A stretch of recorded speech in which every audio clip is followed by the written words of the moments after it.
I am going to give each sign a 7-day action. You are going to take an action a day towards the whatever I've given your sign. This is really your time to show up for yourself, to want to make changes, to work on yourself, to create mind shifts and just create changes in your reality. It's not going to happen with you just closing your eyes and manifesting and hoping that you shift reality or timelines. It's not going to happen that way. We're going to have to take action. So this is your chance to show up for yourself. Each of you will be given your 7-day challenge. At the end of the reading, depending on what your reading was, I want you to just try it. Just try. Don't say you never tried anything for yourself. Okay? Thank you. By the way, guys, in regards to affirmations, you might hear it all the time, but you might not really actually deep why they work. Your thoughts are just your thoughts, right? They're just going to pop in and out. You're going to have different thoughts all the time. You have thousands of thoughts a day or something like that. We're just essentially letting our thoughts run free and just giving it free reign. Just like having a child and be like, yeah, like you're in the park and you're like, yeah, run free. And you have to take reign on certain things, you know. Okay, I give you a bit of space, you know, you have from here to here and you're watching the child. It's the same with your thoughts. The more you just let it roam free, it's going to think what your brain is just going to produce thoughts, and it doesn't really matter what those thoughts are. They don't have to work for you. They don't have to be beneficial for you. You don't even know what is working for or against you in that brain of yours. Like it's kind of crazy. Like we give a lot of power to our thoughts, but actually they can be useless, harmful, negative and things like that.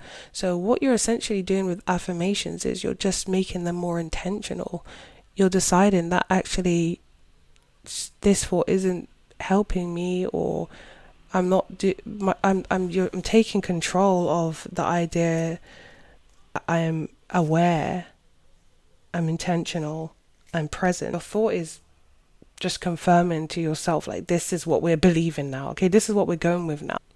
We all produce negative thoughts. That's just going to happen. But it's almost like challenging that and being like, actually, no, this is what we're saying from now on. You know, just like changing your vocabulary. You won't really ever hear me say like, oh, I'm broke. I'm so broke.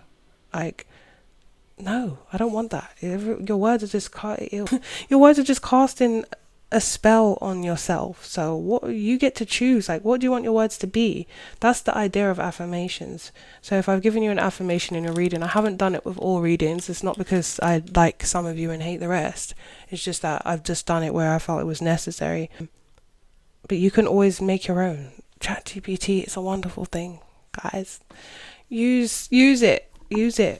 You know, based on my scenario, I find myself in this position. What affirmation would you give me? And just it doesn't have to be difficult. It just has to be intentional. You just need to learn how to get it to work for you. Anyway, enough on that.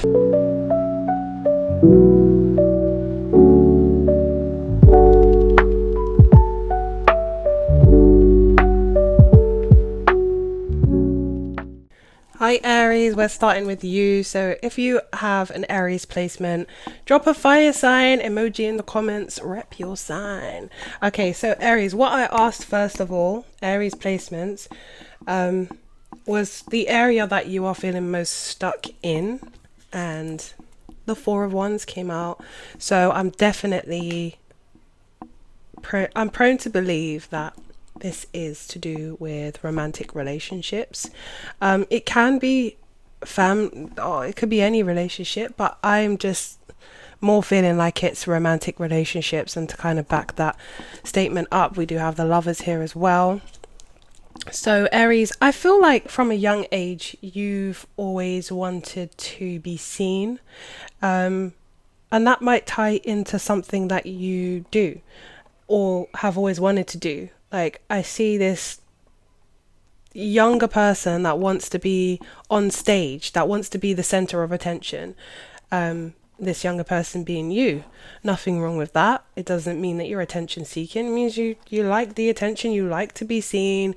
I don't think you ever hid that. And I feel like when it comes to, if an adult was to ask you, what do you want to be when you grow up?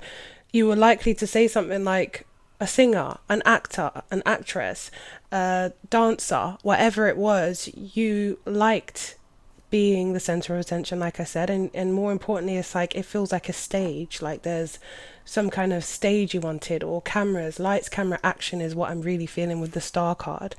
And so that's always been a part of you, I feel, and that's a big part of your character, your personality, someone that likes to be seen. So it means that a lot of the time you were very confident, you walked into a room and you just sort of commanded attention. You had a radiant kind of energy. You still probably do. I just feel as though at some point that was kind of beaten down, maybe in relationships. It could be in friendships. It could be in romantic partnerships. Whoever it was with, it was almost like you maybe had to make yourself, dim yourself down or dull yourself down, or maybe you had relationships, because we do have the Emperor card here, and then underneath that we got the Four of Cups. It very much feels like there was a particular relationship. I hope you can hear because I just turned my fan on. It very much feels like there's a particular relationship that caused a feeling of maybe like being too much.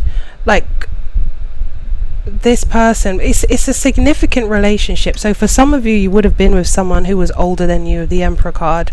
It could have been a father figure, but I'm more getting like it's a first relationship that you had, or a significant relationship that you had, where this person constantly kind of done small things that chipped away at you to make you feel like you were too much. And that was just a part of your personality. You've always wanted to be someone that, like I said, was seen on stage. Could be to do with your job, singer, performer, dancer, actor or actress. Like I said, a part of your personality, and whoever you were with dimmed that out of you. And it feels like the limiting belief here is that you've grown, you've come such a long way, and so you see yourself as somebody who no longer needs to adhere to what the partner says or what the partner believes, or making the partner happy and making yourself small in order to make them happy. But it's almost like, I don't want to say like a chip on your shoulder, but it's like now you're in a position where you feel strong and you feel capable and you're proud of who you are. It means that you kind of carry this thing of almost like you're standing up for your past self. Walking away for you feels empowering now, because of all the times you didn't walk away when you felt like you should have sooner, the times where you felt like you wish you had more self-respect. It's like you're making up for that now. But what that means is that you're looking to feel empowered through the idea that the person that you're with, if they don't appreciate you or they don't value you in the same way that you appreciate and value yourself, then I will walk away and force you to appreciate and value me in that way, and make you regret that. And it feels very empowering to you at the time, but on the same token, it still leaves you alone. I'll let that siren go by.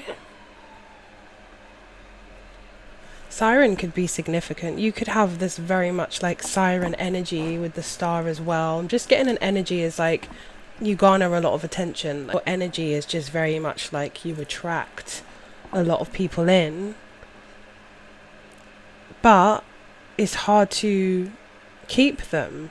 And it's not because of the fact that you are being left. You're the one doing the leaving, but I feel like I said, it's almost like this revenge of like the person you were before, you felt like wasn't getting enough respect, and it's almost like one day you switched it up, and you were like, you started to become more aware of, I'm this, I'm that, like I'm confident and I deserve someone that's like this, and you started to really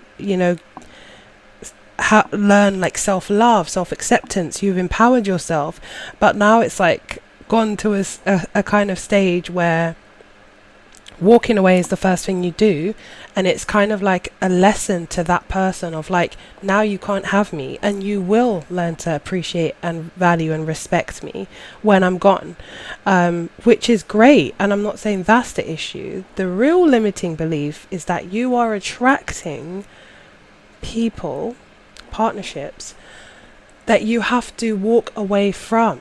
So with you feeling empowered by walking away from situations that are no longer serving you, or that not so much no longer serving you, I don't feel like the issue is that, because I feel like you get a lot of attention. Like I said, the siren went past, I thought of siren energy, the stars here, I feel like you're able to get a lot of attention, and from all types of different romantic partners, maybe even some of them are wealthy or older. I'm getting like this wealthy or older vibe, but that doesn't have to necessarily fit with all of you. Limiting belief here is that I have to prove. It's still in a sense proving your worth, like proving the fact that you will value me regardless. You know, it's in that kind of way. But like I said, it means that you're going to attract partners that you get to play that story out with. So in order to like validate yourself or make your mark or your stamp from the beginning, subconsciously you're pretty much saying, start your SHIT, start it, because guess what? I will just walk away and I will be fine doing it, and I will just move on to the next person because I have a lot of options, and if you're not going to do this for me, the next person will. And that's cool and everything, and it's a good attitude to have because it means you value yourself and you respect yourself. But I think that the problem here is you're going to keep attracting the same type of people that are going to bring you the same problems that you want validated, so that you can walk away and say, well, there you go, you don't get me now. And it feels empowering in the moment, like I said, but it leaves you in the same predicament alone. So it's about that. It's about why you're walking away, if that makes sense. So like the fact that you feel like it's almost, so now we're going into kind of the root cause, and the root cause for you is that at some stage in the past you wished that you could have been more like this when you dealt with maybe a particular person. I'm getting more like it's a particular person. Maybe it was a significant relationship for the fact it was your first relationship. It was the first long-term relationship. Something, it was an older person. It could have been a father for some of you, but I'm more getting that it was like a first significant relationship or marriage or something like that in the past. But it almost like gives that energy of like, I wish I knew what I was worth then, because I wouldn't have put up with so much crap. And you're like kind of saving your past self by doing all these things now and being like, no one's going to be able to ever do that to me again. But in doing that, the type of people you're attracting, sorry, my watch just banged. The type of people that you're attracting are people that you'll have to play that story out again with, if that makes sense. So you will, but this time you're the hero because, or you're the one that's empowered and you're the strong one because you walked away, because you left them, because you showed them that if they don't value you, this is what happens, and they're left with the regret. So you're flipping the story round. But the issue here and the limiting belief here is you're attracting people with things that are going to cause you to have to walk away. So it's never going to be smooth sailing, is it? If you need that thought validated of like, I can be out that door. I can be out the door. If you want to do something, try me, because I can be out that door. But you're just validating the same story, and the same story is going to be playing out. So you're going to meet people with certain type of issues, or certain type of things that they do that don't meet your criteria in some kind of way, because that story needs to still play out of you showing them who's boss and walking away. Yes, they are heartbroken when you do, and yes, you do feel like empowered like you want. Yes, you do feel like the one who is in the driver's seat in that sense, but it just still leaves you kind of still feeling like this, the Four of Cups, unfulfilled, another failed love story. Love you, But let's just keep it real. I'm not here to Aries placements. You need to get to the nitty gritty in order for us to move on. So like, oh, at some point we'll do the gas you up reading or something like that to hone in on your strengths. But right now we need to get to the crux of the limiting belief, and this is what we're doing. So the issue here is romantic relationships. The limiting belief here is you're attracting people that validate the story of you being self-empowered and walking away. The root cause of it is not being able to do that in the past, and so you're making up for it now. And now we're going to get onto the mindset shift and how we're going to replace that with an empowering thought, a real empowering thought that does serve you. So let's move on to that. So Aries, I'm back, and we're wanting to look at your mindset shift for the limiting belief that you have, the sneaky limiting belief that's keeping you stuck in relationships in particular. That's what came up. Action that you can take daily, and an affirmation as well that I wanted to get for you. So you are stuck in a subconscious loop that feels like power in the moment, but it's actually rooted in an old wound. Trying to rewrite history is the old wound. So you're trying to rewrite history, but it stems from a place of not truly healed empowerment. So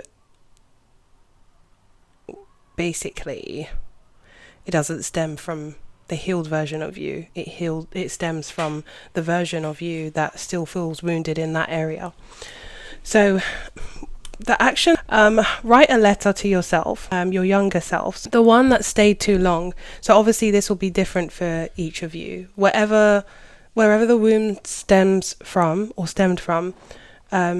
you'll write a letter to your younger self at that time, and you just want to let them know that they are safe and you've got them. Like an older sister kind of vibe, older brother kind of vibe. Just letting them know you're safe, I've got you. So you don't any longer have to feel like that's where you're going to receive your empowerment. You're worthy and truly valued and strong just as you are. You don't have to do anything to be that way. And your affirmation is, I am safe to stay open. My power isn't in walking away. It's in being true to myself, even when I choose to stay. I choose to love from my healed self. And if you just want to say that every now and again, I choose to love from my healed self, that is even enough. You're not going to remember this whole thing. Obviously, you'll have to pause this and write this down. But if you aren't somewhere where you can read this, just saying, I choose to love from my healed self is even enough. So action is to write the letter to your younger self. The affirmation is, I choose to love from my healed self. And you'll find that you'll attract different energy into that loving space, as opposed to energy that's always going to be up in the air and causing you to have to walk away in the end anyway. And just a little side note, Aries, Aries placements, if you're currently dealing with a water sign or someone that embodies Cancer, Pisces, Scorpio kind of qualities, and you're feeling stuck with them right now, I don't necessarily feel like this is you loving from your healed self. I'm not going to tell you what to do, but I feel like it has the devil card attached to it. And that kind of makes me think that that's from your limited perspective. That's from your unhealed self.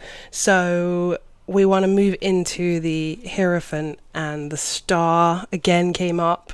And the Hierophant and the Star is basically saying somebody who is going to truly love and commit to you for the authentic version of yourself that you bring to the relationship.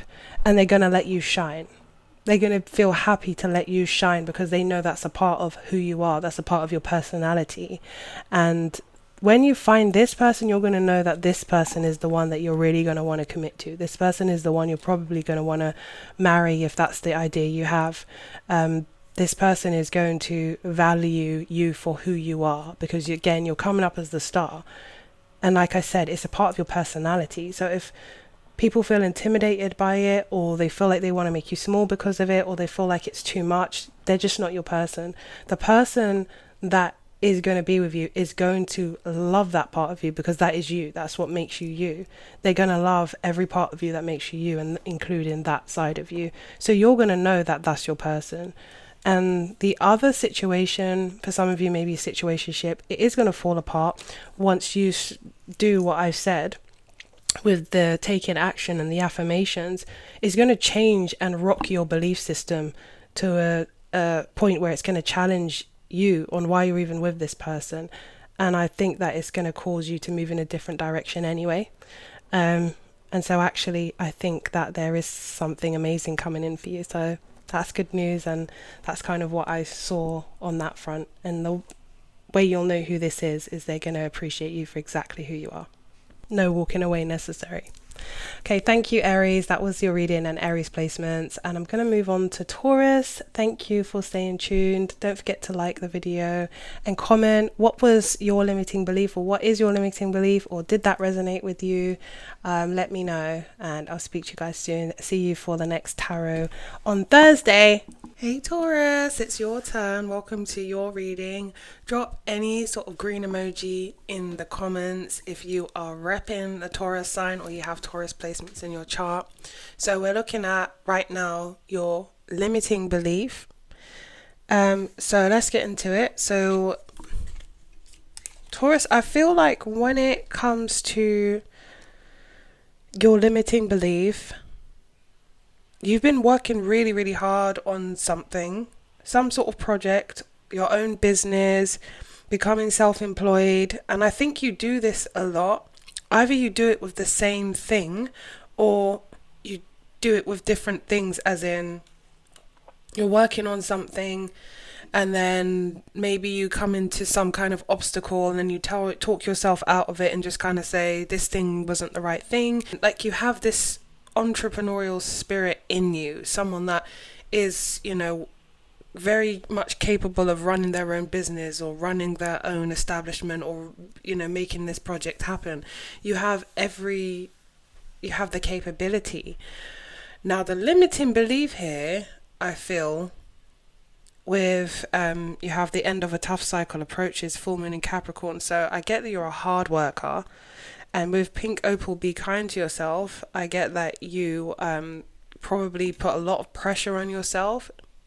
And there is a need to just kind of maybe have a little bit more balance. I feel like when you are focused on something and it's your baby and it's your thing, it's like, there's probably a lot of control on this. There's probably a lot of just like tunnel vision. I feel like you can become obsessed with what you're doing, and this is a good thing.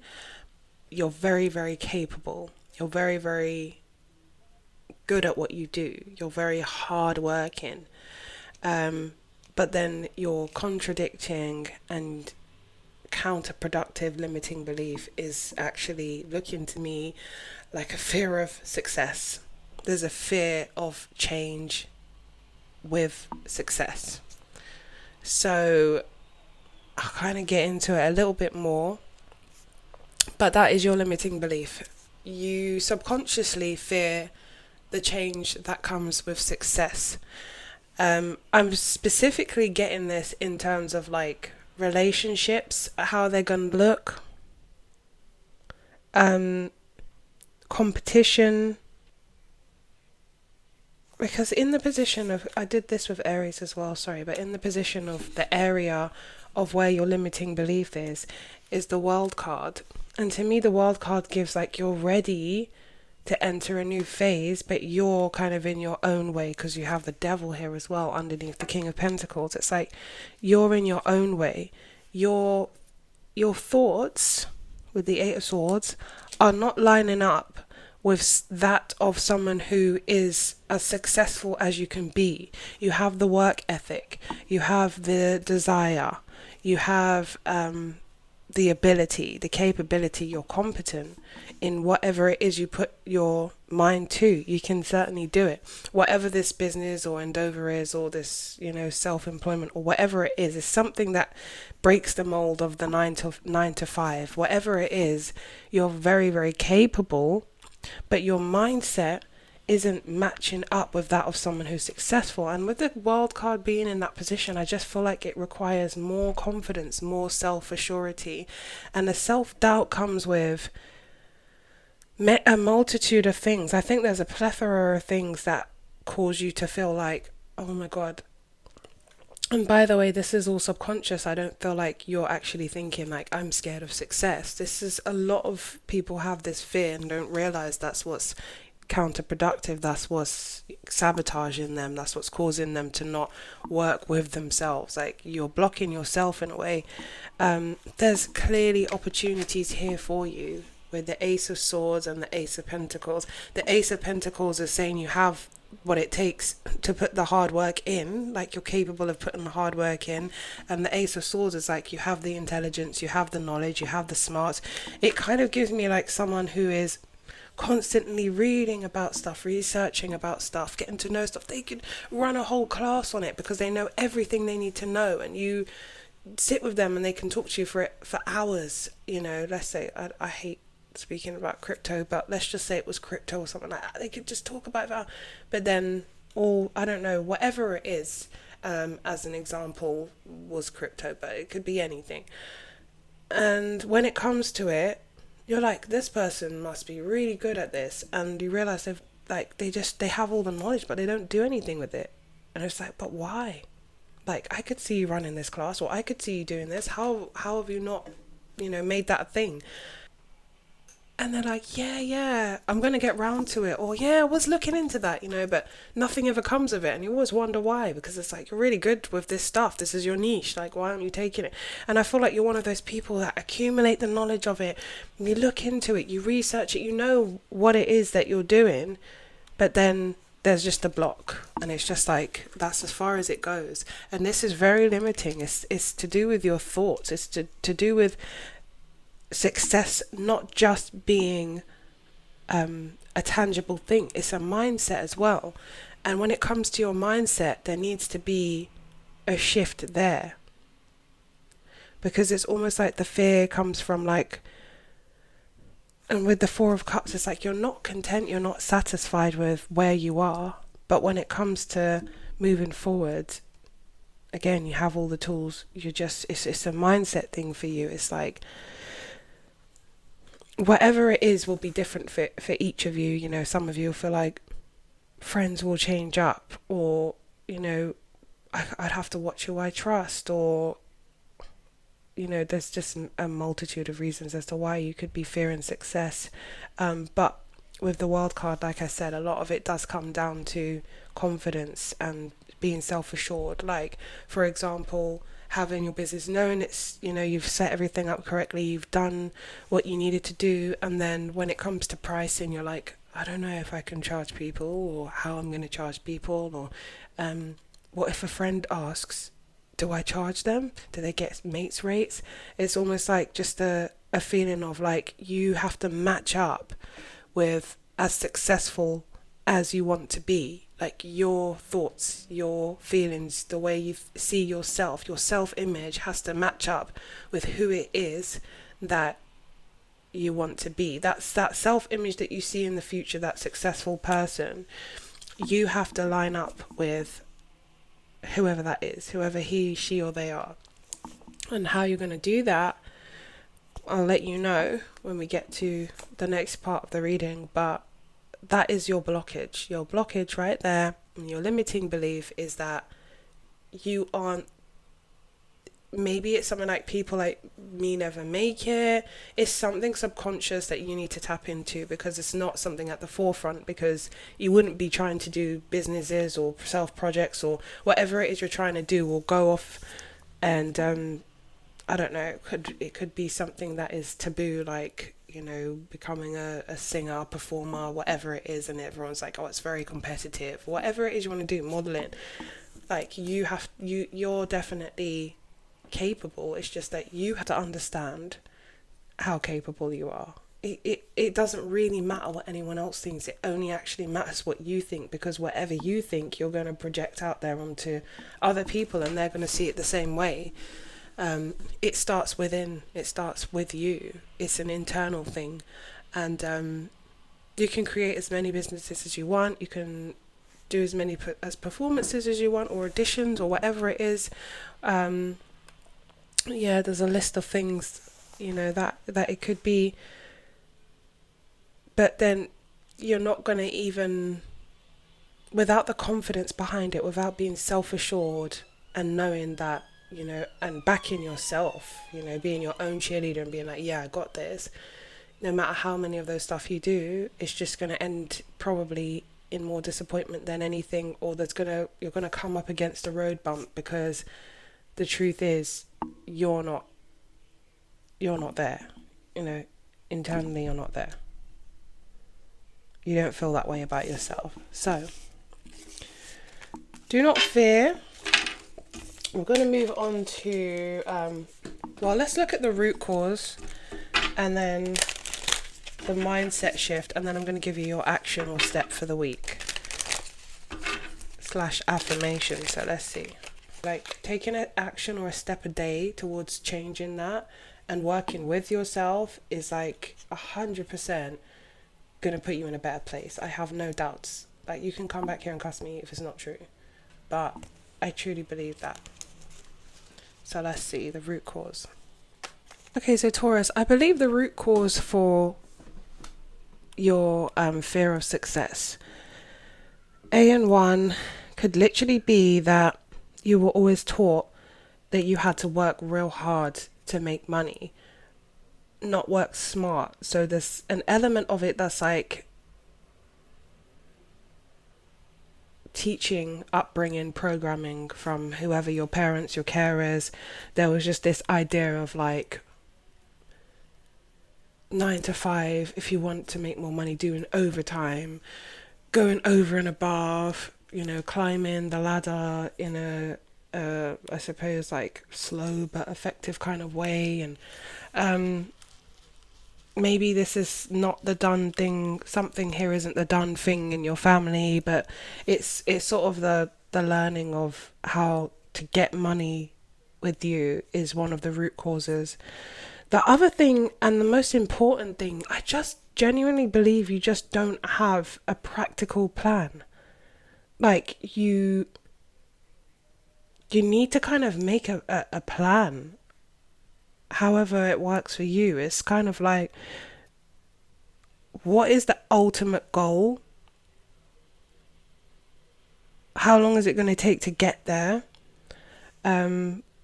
Where should you be in the next 3 months? How will you get there in the next 3 months? It's like having an ultimate goal. It doesn't need to be an exact time frame, but you just kind of want to kind of monitor yourself on what it is you want, how you're going to, why do you want, I know it's a really silly question, but things like, why do you want more money? What are your desires with the money? What are you going to do? How is life going to be? What is your routine going to look like? All of these questions are like probably ones that need to be answered, like in the long run, how are you going to get there? It's just feeling like it's a great dream and you work hard and you kind of think, the outcome will be good as long as I work hard, as long as I'm focused and I'm dedicated. But then there's the element of like, no, you actually need to probably write and this plan down and have something a lot more practical that says, this is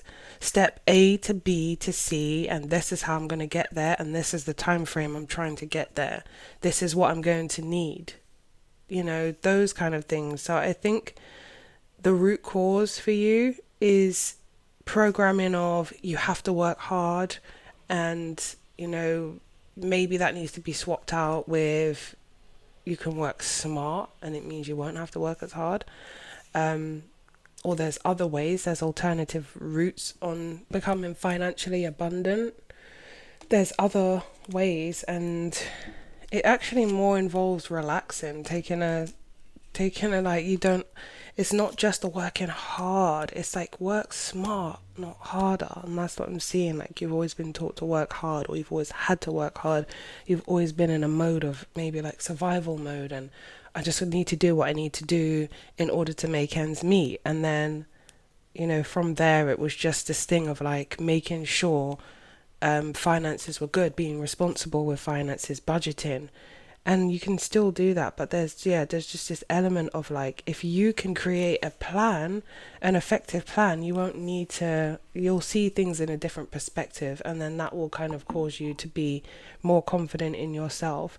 But ultimately, the most important thing that you need to do is line up with the self-image of how you see the successful version of yourself.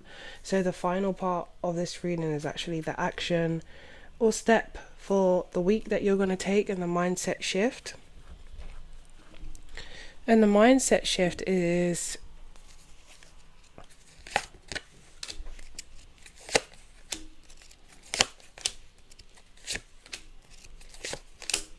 the mindset shift. We have like the Queen of Wands, the Justice card, and the World again. This is all about how you view you, how you see yourself. Again, confident, assured. The Queen of Wands does not doubt herself.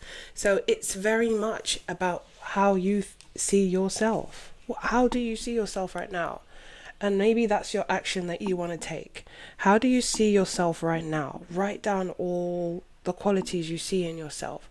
Write down your strengths, and you're going to hone in on them. And each day, you're going to focus on embodying one of those strengths that you've written down. You're going to do, I've got a meditation that I'm going to be putting up this Sunday, and it's about self-image. In fact, you're going to do that meditation daily, and you're going to listen, and you're going to believe it, and you're going to write who you see yourself as, because this is personalized to you. Write who you see yourself as. What does that successful person look like to you? What do you look like when successful? After doing that meditation, that's what you're going to do. So watch the meditation of self-image. Write who that successful, after that, when you've cleared your mind and you've watched it and you feel more receptive, that's what you're going to do. Write down who that person is, what they look like, what do they embody, what are they wearing, what are their strengths, what are they like, what's their behavior, what is their routine, whatever you want to do. And whatever that is, you want to take an action every day that's going to line up towards each one of those strengths, or how they look, or how they are, until you actually feel like you are embodying the successful version of yourself. So there's no like gaps in between where you are now and who you want to be. You're lining up with that. So that is your action every day. That is what you need to do. Line up with the version of you that is successful, this new self-image that you're going to have to hold, have, and embody. Okay? So thank you so much, Taurus. That was your reading. I'm going to move on to Gemini. Don't forget to leave a like, a comment. Speak to you guys soon. I'll be back next Thursday on Tarot Thursday. See you soon. Hi Gemini and Gemini placements, welcome to your part of the reading. If you are a Gemini, leave an orange emoji in the comment section and rep your sign.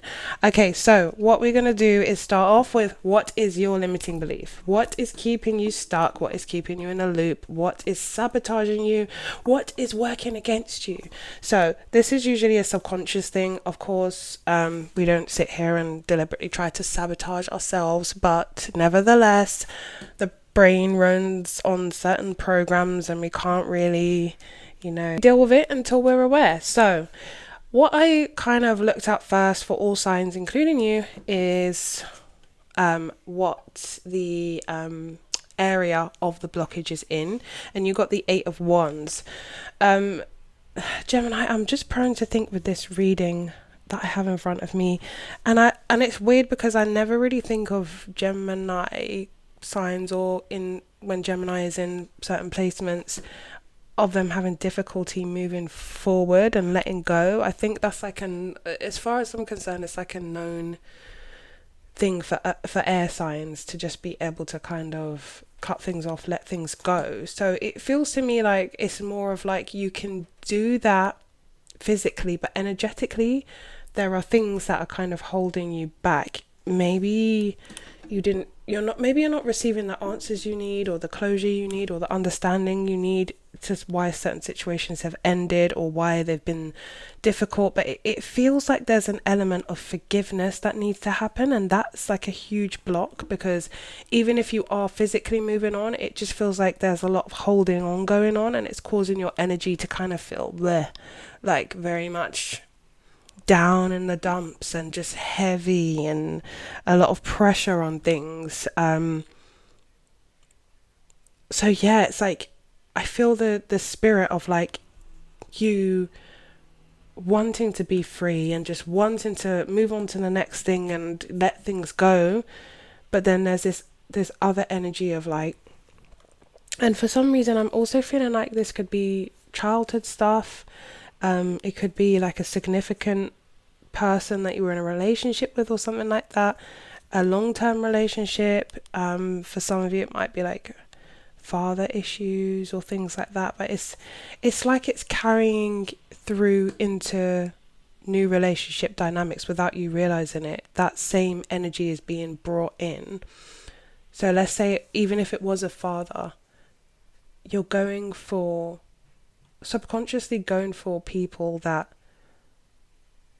replicate the things that you might have hated in your father figure, for example. And I just heard, actually, there's an Amy Winehouse lyric in What Is It About Men, if you want to listen to it.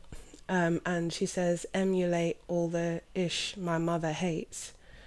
I can't help but emulate my Freudian fate. So it's kind of like she's surrendering to the idea of fate, of like, this is all the stuff my mum hated, but this is all the stuff I hated about my mum, but I am emulating that. I'm big, like how you would say like, oh my god, like I'm becoming my mum or I'm becoming my father, like when you're telling your kids off if you have them. It's like that's something that my mum or dad would say, oh god, I'm becoming them. Like, it's not necessarily what you want to do, but in essence it's kind of what you're doing anyway. It's just it's a subconscious thing. Like, the people you're attracting is linked in somehow with the energy that hurt you the most in your life, the energy that you wanted to run as far away from as possible, or the energy that just created sadness, or created a void, or created you not being able to trust, or whatever it is that the energy that was negative created. You're somehow finding that in your relationship dynamics. And I'm not necessarily saying it has to be romantic, but we do have the lovers here. And it seems fresh and it seems new in the beginning, and it's all exciting, but then it kind of has this feel to it, the 5 of Cups and the 10 of Wands. And then, like I said, the Emperor is kind of with the 10 of Pentacles. So it's kind of looking like either something you've lived in some kind of family dynamics or something like that, but it's just given like the same energy kind of playing out again and again. It's because of something that you're carrying inside. With this kind of like sabotage and limiting belief, I would more recommend, and I'm not saying you have to do anything that I recommend, but I would more recommend therapy, because it's a deeper sort of wound. It's not so surface like I felt with the other signs. It feels like it's a deeper wound that hasn't been acknowledged, and it's causing a repetition of cycles. And I don't want you to have that. You don't need to, you don't deserve to. And I just feel like it's something that maybe you may be becoming aware of, or you may be aware of it already. And I just say this is like another sign of like, oh, my back. My back and the 10 of Wands. I just feel like this is heavy on you like all the time, and it doesn't need to be. I feel like you will feel so much relief if you could deal with whatever this is. And probably it feels to you like, I don't want to go there, that's too painful, I don't want to know, I don't want to talk about it. It's something that I've accepted, I've moved on, and I'm past it. And it's like, it's not, because it still affects you. And if you feel like this particular reading resonates with you, this is a sign. Sort it out. Like, change is very, very possible. You don't have to walk around with these heavy burdens on you, and this feeling of like not being able to kind of differentiate when something's good for you or not. It almost feels like you've lost trust in yourself in a way. And you are strong, and you've had to be strong. And we have the strength card here, and there's a lot of things that you've overcome.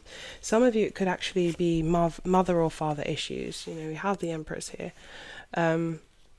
Or it could have been a significant relationship where you had kids with someone or something like that. But definitely mother or father issues, but I'm getting more long-standing things like family dynamic type things. And it caused you to maybe be very sort of hyper vigilant in some ways, but then it just feels like you want to let love in, you want to be loved, but you're struggling to trust it somehow, or you're struggling to do that, and it's somehow linked to the past. So that is your limiting belief, the belief that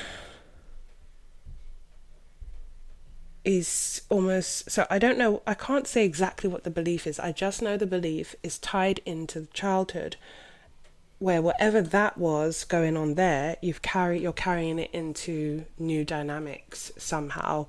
That becomes the issue again. It plays out in different ways, but that's the same issue is there. So it's more like looking at what that is, and then you'll understand what's limiting you, what's keeping you stuck in the same cycles and sabotaging you.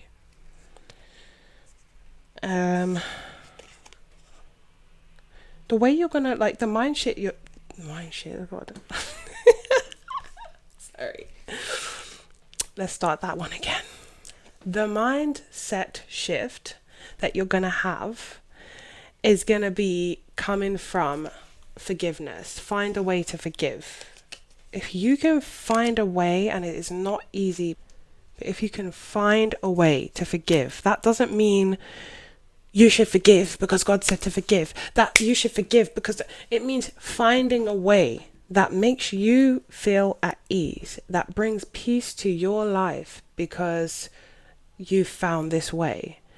I don't care if you have to tell yourself, you know what, it's probably better that this had happened to me because I wouldn't be the person I am today. So thank you to that person or to that thing that happened.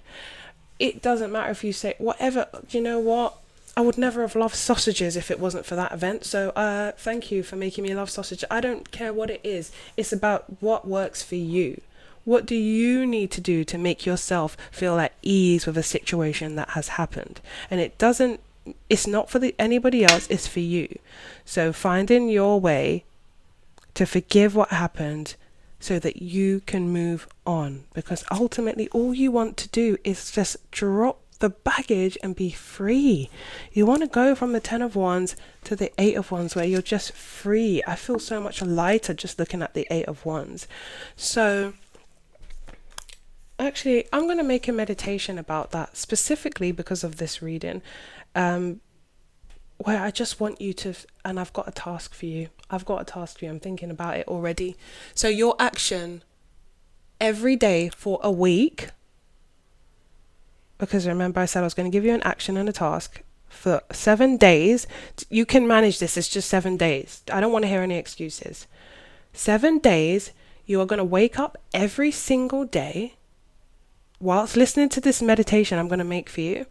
And you're going to tell yourself, I am empty. I hold nothing. I am empty. I hold nothing. Anytime a thought comes to you, you're going to say, I am empty. I hold nothing. And how you're going to do this is you're going to do the meditation, which is going to talk about holding no grudges, no attachments to the past, and no past history, story, whatever you want to put it. You are rewriting your story this week. So every day you are going to do this, and to a point where the past doesn't even matter. The past isn't even necessary. Why do you need it? Why do you need to remember it? You don't. So you're going to do that every day for a week. You are empty. You hold nothing. You have no attachments. And you're going to wake up every day as though this is the first day for you on the planet. That's what you're going to do. That is what your task is going to be. Every day for 7 days. This is your first day on the planet. There's nothing for you to remember from yesterday or the day before or the time before that. That is going to be your task. Hey Gemini and Gemini placements. Tough love. But I want you to come back and comment how that went for you. I'm going to do this meditation for you. I promise you I will do this meditation for you. I'll make it like a 10-minute one, and you can always put it on loop if you want to listen to it. I recommend this. I like to listen to it at bedtime and just have it on loop, just quietly in the background. I don't like sleeping in silence. If you do, it's not going to really be for you. You can do it in the morning when you wake up, when your mind is susceptible to this, or at night. I'll try to use like a theta sound wave or something like that, so it's even more effective in terms of like speaking to your subconscious. That's when the door is kind of open, and these words will slip through. So I will be mindful and intentional when I'm doing the meditation, but your part is to make sure every day you are empty, you hold nothing. Okay, I think it's going to be really effective for you, and I really want you to try it, and then come back and leave a comment for how it went for you. I promise you'll see some shifts. I promise you. Please do that if this reading resonated with you, of course. Anyways, I'll see you guys next Thursday for Tarot Thursdays. I hope that you did enjoy the reading, and don't forget to like if you did, and share if you feel like someone else could benefit, and I'll speak to you guys soon. Let's move on to Cancer. Hey Cancer and Cancer placements, welcome to your part of the reading. If you are a Cancer sign, leave an ocean wave emoji in the comments and rep your sign. So, looking at the first spread for you, Cancer, this is to do with your limiting belief that's holding you back. What is it that is keeping you stuck? What is it that is sabotaging you? What is it that's making you feel like it's working against you? What is counterproductive? Now, as per usual, these things are usually subconscious. It's not like you're sitting there thinking about how you can sabotage yourself, but we're just bringing it to the awareness. Okay, so Cancer, I feel this strong, overwhelming feeling. And first of all, sorry, let me just say that I ask with all signs, like, what area is the feeling stuck in? What is the sabotage in? You got the Temperance, which is causing me to feel something to do with balance, something that is needing to be on kilter. I don't know why I'm doing this, but like on kilter, like something that needs to be tempered. What I'm seeing for your limiting belief is feels like it's strongly rooted in some kind of religion, culture, or tradition.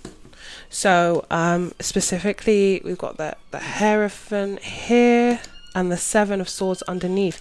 I feel like there's an element of you holding yourself to some sort of high standard that is not really actually suited to you. It's like it is achievable in some ways. So say for me, I don't particularly identify as religious, and there are certain things that I see, and I'm not picking on any religion at all, I'm just picking one out as an example. But let's just say in the Muslim religion, there are some strict things that I just don't see my life, I couldn't fit with my life because it's just not me. But if I had been raised in a household that was like strictly Muslim, there's a part of me that would just want to, follow my faith and feel like that's the right thing to do. That's okay. And I'm not telling anyone to just go against their faith, but I feel like there's elements of my personality that would clash with that. And the issue here is that whatever you've been taught or told or brought up to believe is something to do with the programming, and that's why it kind of goes back to religion, tradition, culture, or whatever it is that doesn't align with who you are. And then it causes you to feel very guilty, very much anxious, very much stressed, very much burdened. There's a lot of pressure that you put on yourself, all in the guise of I need to follow these strict kind of guidelines, these kind of rules, whatever it is that you were maybe raised to believe, or whatever it is. And it's like there needs to be a change in your belief system, because the ultimate sabotage, the Seven of Swords, the Five of Swords is under this, is what's here with the Tower card. It's like there needs to be a change in your belief system. So maybe it's not even just like what your beliefs are. If it was like something religious, it's like how you interpret it. It doesn't have to be followed in such a rigid way. It can be followed in a way that kind of suits who you are, while still respecting your morals and values. Because it feels like something here is just like faking the funk. Like, you just really want to be happy, and you're most happiest when you're just kind of being authentic to yourself. But then, like I said, there's this element that holds you back, that makes you feel like, I can't be like this, or I can't be like that, or I can't do certain things, or, it's kind of like, I don't know, for example, being completely in love with someone that's not from your same culture or background or whatever, and your family or your friends are just like, you can't really do that. Like, it's just like, what? And, they have something to say, and it's just like they're not happy about it. But you falling in love with this person, and you just feel like, you might find ways to sabotage that, and you worry about how it looks more than anything, how it's going to look. And it feels like, so the main thing I'm feeling is like the need to like align with who you are, what you want, what you think, what you feel, with your behavior and your actions, because it just feels like it's something to do with that that's holding you back. Being confused, it's given a know thyself kind of feeling outside of what you've been taught to believe. Like, who are you?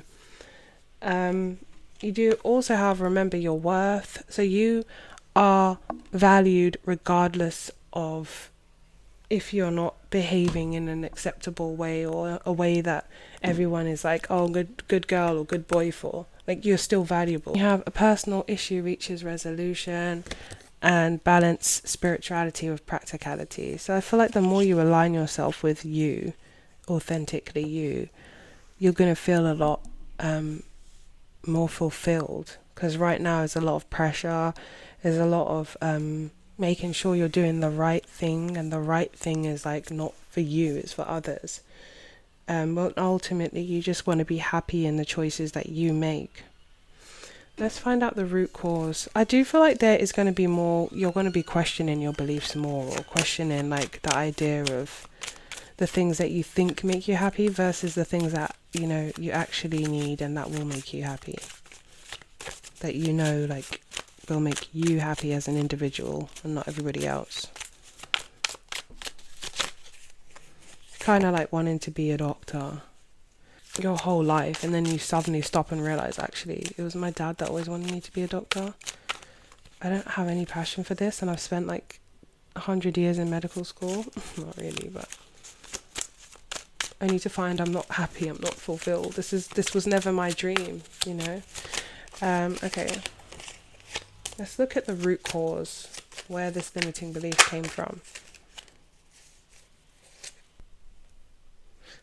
So Cancer and Cancer placements, the root cause, the limiting belief, where it stems from is exactly what I was kind of saying.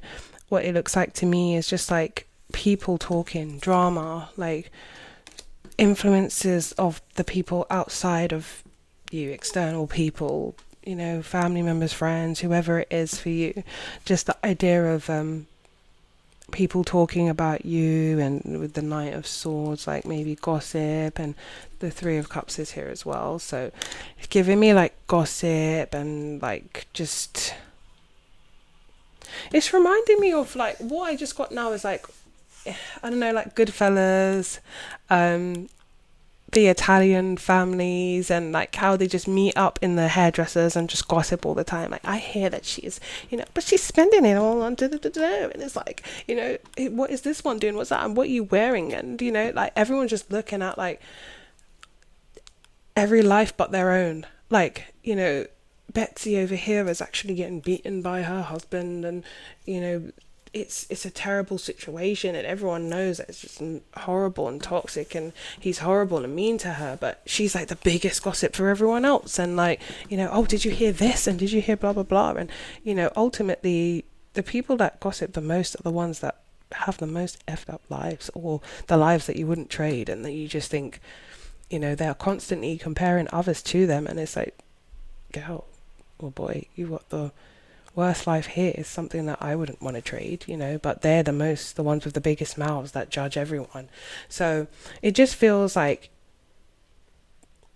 honestly, I feel like a new circle of friends are coming in anyway. You have the Ace of Cups underneath, and I just feel like you're going to be attracting new energies once, because we saw the Tower in the last spread. It's like now you're kind of clearing out people that aren't good for you, or that don't serve you, doesn't really line up with who you are.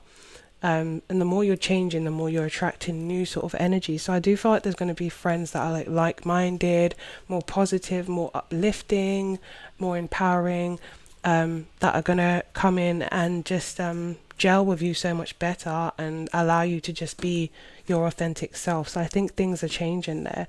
I think it looks like you're kind of resigning to like old beliefs, old ideas. You're like letting them go. It's kind of like they weren't really helping me, it's not really serving me. And you're seeing with the Justice card the truth. You're seeing things for how they truly are, like based on the most accurate reality for you. There's not really an accurate perception, because the way you internalize things, the way you experience things and take them in, is unique to everyone and their experiences in life. But the most accurate kind of reality for you, like you're seeing things from that perspective now. It's a whole like perspective shift, where it's just like, you know what? It's one of those things that those that mind don't matter, and those that matter don't mind. Is that right? Those that matter don't mind, and those that mind don't matter. Now that is right. So they're basically just essentially saying the people that you care about, that matter to you, they don't mind. And the people that you don't care about, that don't matter to you, if they mind, then they don't matter anyway, So I feel like you're growing. There's a lot of growth. There's a lot of coming into yourself, your authentic self.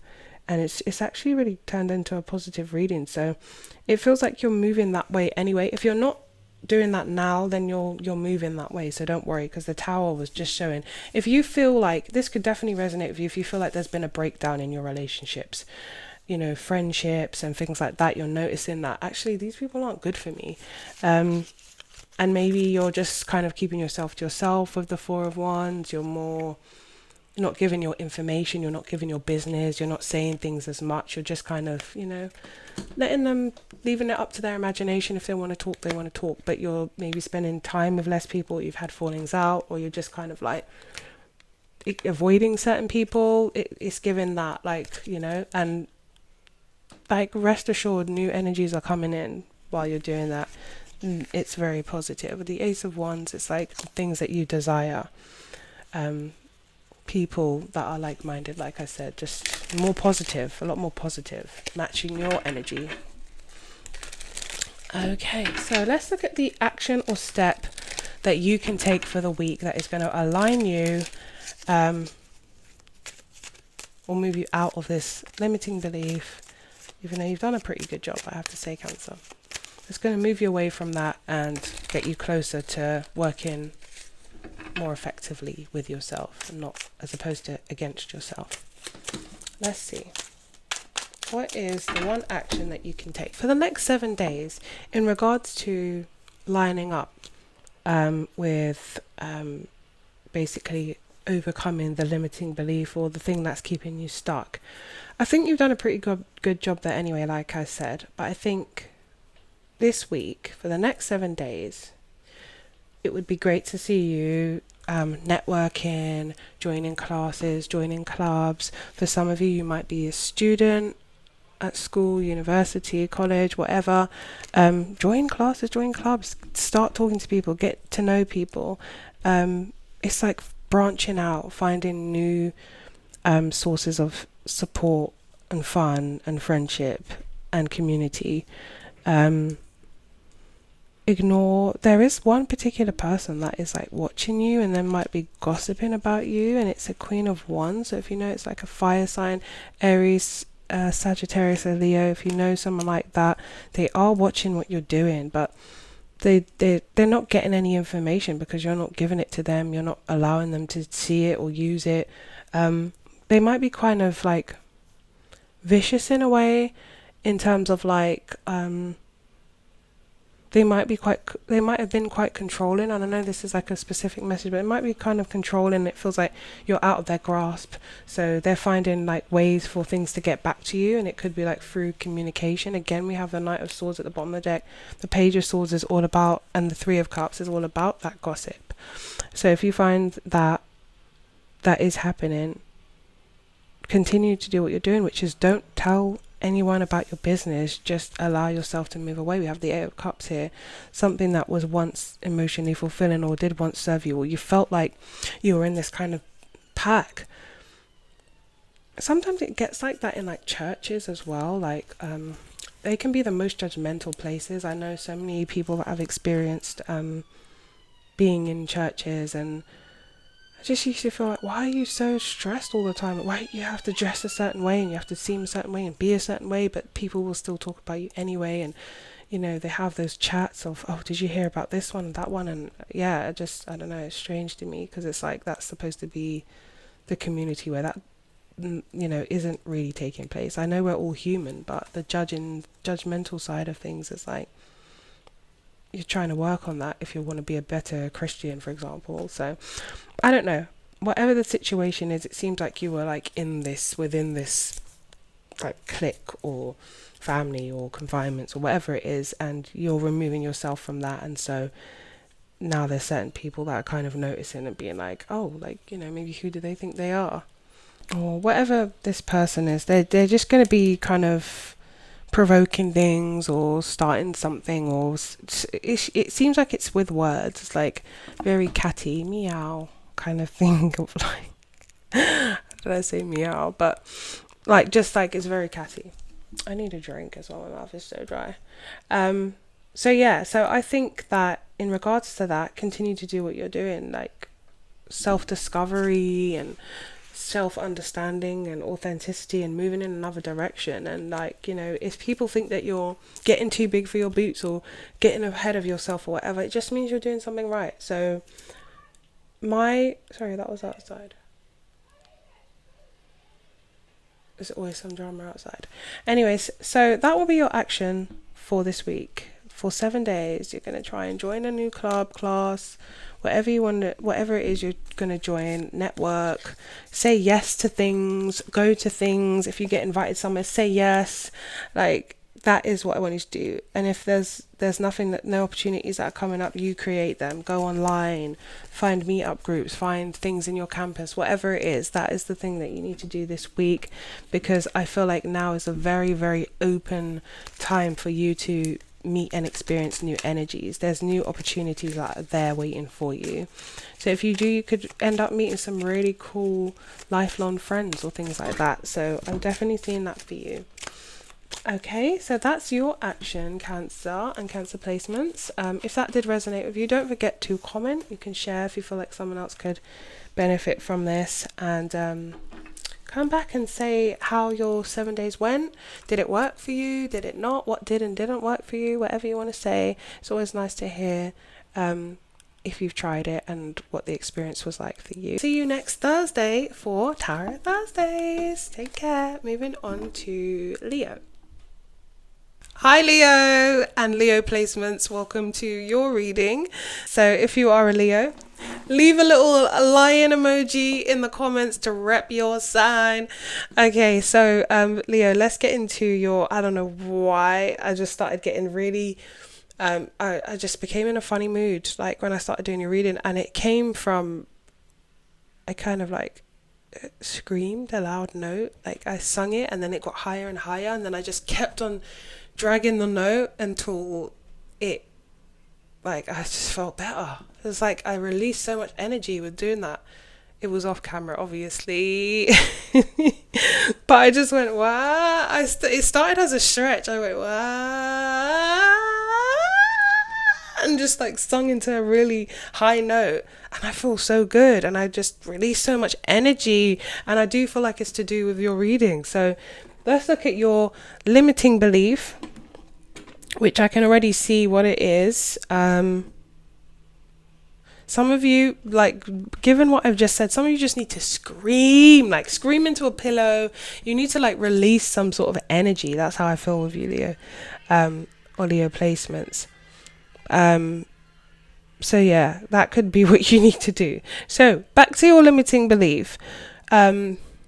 I, for every sign, ask, so this is what is keeping you stuck, what is sabotaging you, what is keeping you in a loop, what is not allowing you to break free from it, what is working against you, what is counterproductive, the sabotage, and as I've said to all signs, this is always subconscious. You're not sitting there thinking of ways that you can sabotage yourself, of course, but what we're doing is just bringing it to the awareness. So 10 of Wands was what came out for you in the position of the area that you're sabotaging yourself or the limiting belief is in. And the 10 of Wands makes me feel like it's been happening, and it is a cycle, it is a loop, and it's causing you to just feel tired.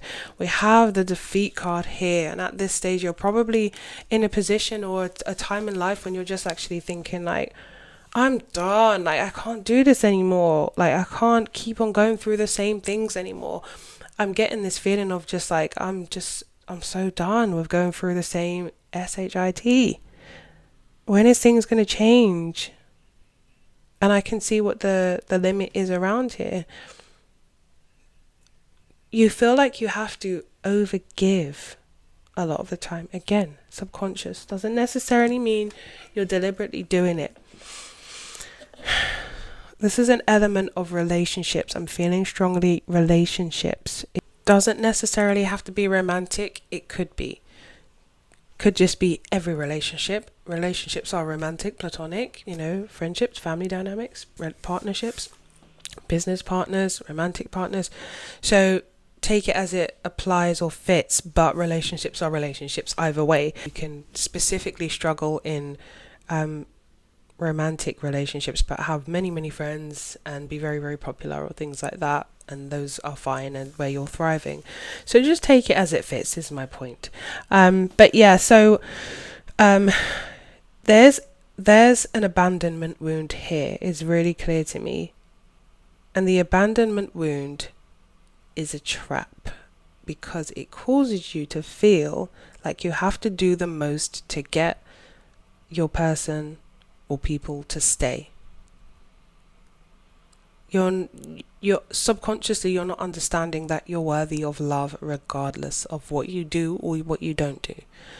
There's an energy of like feeling like I need to fulfill my criteria, my part of this relationship, and it's just exhausting for you. It's bringing you pressure, it's overwhelming, it's actually not beneficial to the other person because they are feeling in some way like, if this is like a romantic relationship, it's like, you're mothering me too much, or you're fathering me too much. Like it's just, it's overbearing for the other person, and for you it's exhausting. You don't have to do this. You're worthy of love regardless. So you're limiting yourself and you're keeping yourself stuck in a loop because you're choosing people that are the same people in different bodies, same energy, different person, that are just, you end up feeling like, I give up, I don't know what else to do. And it's like, no, do less. Let them love you for whatever reasons they're gonna love you for, and let them prove themselves to you. But you feeling defeat is because you're doing too much. And it's like the 10 of Wands is like, I'm carrying everything. You might be the type of person that has said to someone, I don't know what else I can do for you. I do everything for you. Like I've done this for you, I've done that for you, and you don't appreciate me. And it's like, it's not about, like, appreciation is good, but you're not even allowing the person to appreciate you. You're more like, I'm doing this for you, I'm doing that for you, and that for you. Appreciate me. And it's like, give me a chance to appreciate you. You know what I'm saying? I don't, it feels overbearing for them. And then for you, it just feels like, yet again, another failed relationship, And that comes from an abandonment wound. You feel like you have to be the person that overgives, that overextends, that makes sure everyone's happy, that does the most, You're the one that's putting in all the work and all the And then it seems like you break free from that thing, and you want to move on and you want to let go of that baggage and be free and go on to the next person. And guess what? The same thing happens again, in a different way or a different experience or whatever it is. But I genuinely feel that what needs to ultimately be worked on is your abandonment wound. We literally, when I said what needs to be worked on, I find it funny. This is how the cards were, right? So the Five of Pentacles was on the top and the Eight of Pentacles was on the bottom. And it's like, this is what needs to be worked on. That feeling of, for some of you it might have been because the Five of Pentacles is really, you're breaking my heart. You're breaking my heart. It's like you just want to be loved. That's how you feel. I just want to be loved. I know what I give. I know what I bring. I know the value I bring. But what you're not understanding and what's keeping you stuck is that yes, you are valuable and yes, you bring a lot to the table, but it's not based on what you can do for the person. You just are valuable.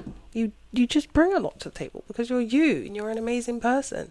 And, you were created in an amazing and wonderful, beautiful way, and you're here and you're on this earth and you're having this human experience and it's for you to enjoy, and you just are, and you're just lovable for that reason because you are just amazing. It's not because you can do this or you can do that or you can bring this or you'll work at this relationship hard or you fight for what you want. It's none of that. You can do that if you want to, but it just seems more draining to me. All this fiery, passionate energy, reserve it for you. You do bring a lot to the table, but it's working against you. It's counterproductive. It's causing the other person to feel like they have to meet this expectation or this standard that you have of them because you're bringing that. So they're like, okay, well, I suppose I should be doing this, but I don't really want to, there's this feeling of like pressure on them because of what you're doing. So because it's not coming from a place with you where it's like, I'm just like this and I'm just going to do it. Even though you might think that, subconsciously it's not coming from that place. It's coming from a place of don't leave me. I can do a lot for you, don't leave me. So Leo, what is the root cause of where this limiting belief came from? I strongly believe that actually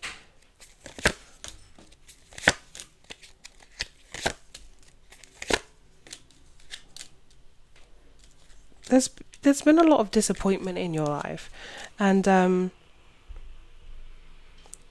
I strongly just get the feeling that it comes from a place of always wanting to belong. There's this sense of like I've always wanted to belong. This sense of belonging that you needed to have.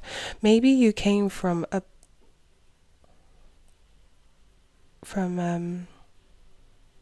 care,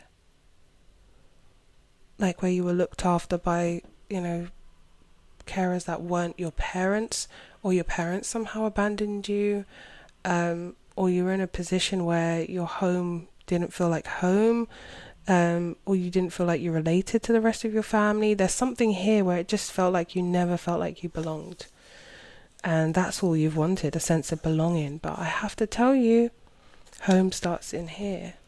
It's not an external thing. You're not gonna find it until you find the home internally, until you feel stable.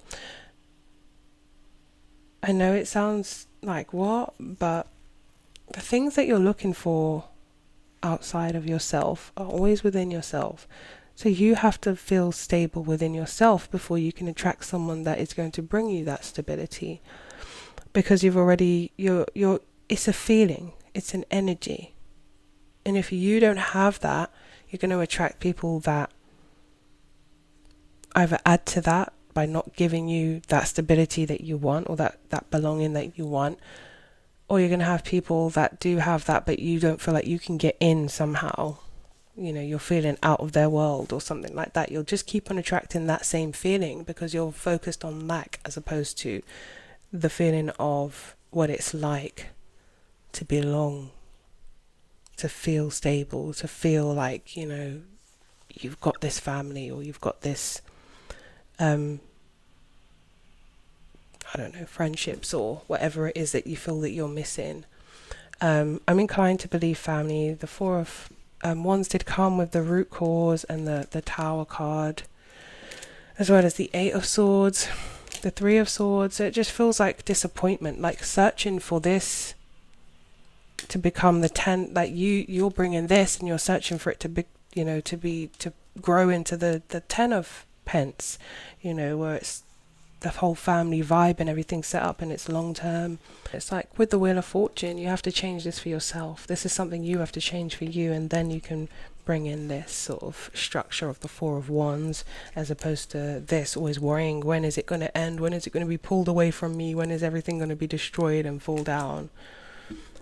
When it all falls down, I'm telling you now, it all falls down. I really felt that with this song.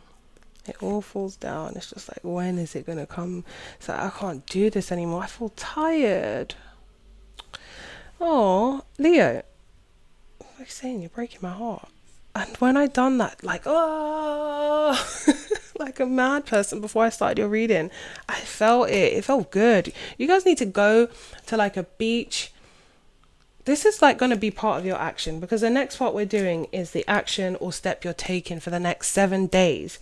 One of them is to just let go. Just go somewhere like a beach, if you have one, outside where nobody's there, in your garden, I don't know. And if you feel like too embarrassed to go outside, just have your pillow. Just have your pillow close to your face and just scream into your pillow. Let go of that energy and just remind yourself that I am only human. I can only do so much. I don't need to take on all this pressure. I am just one person, and I am loved and valued regardless. Okay? I want you to think of that, and I'm going to get your action, the thing that you can do, the actual step, the tangible step you can take for the next 7 days. But that is definitely one of them. Scream into a pillow. That's what I first want you to do before taking action on anything. Just scream. Just let it all out. Just let all your emotions out, and remind yourself you're one person and you're lovable regardless, and you belong regardless. Okay, we're gonna find an action that we can take the next 7 days for Leo placements.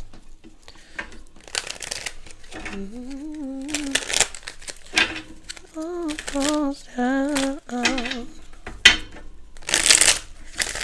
The actions for Leo for the next 7 days. What do we want? What do we think will be helpful for Leo? Their action for the next 7 days. So for the next 7 days, your action and your step, this is in order for you to feel more like you can find home within you, as opposed to seeking it externally. First, we want to find home within you, Leo. So the affirmation that I wrote down was, I choose me. I release the need to overextend. I am my home.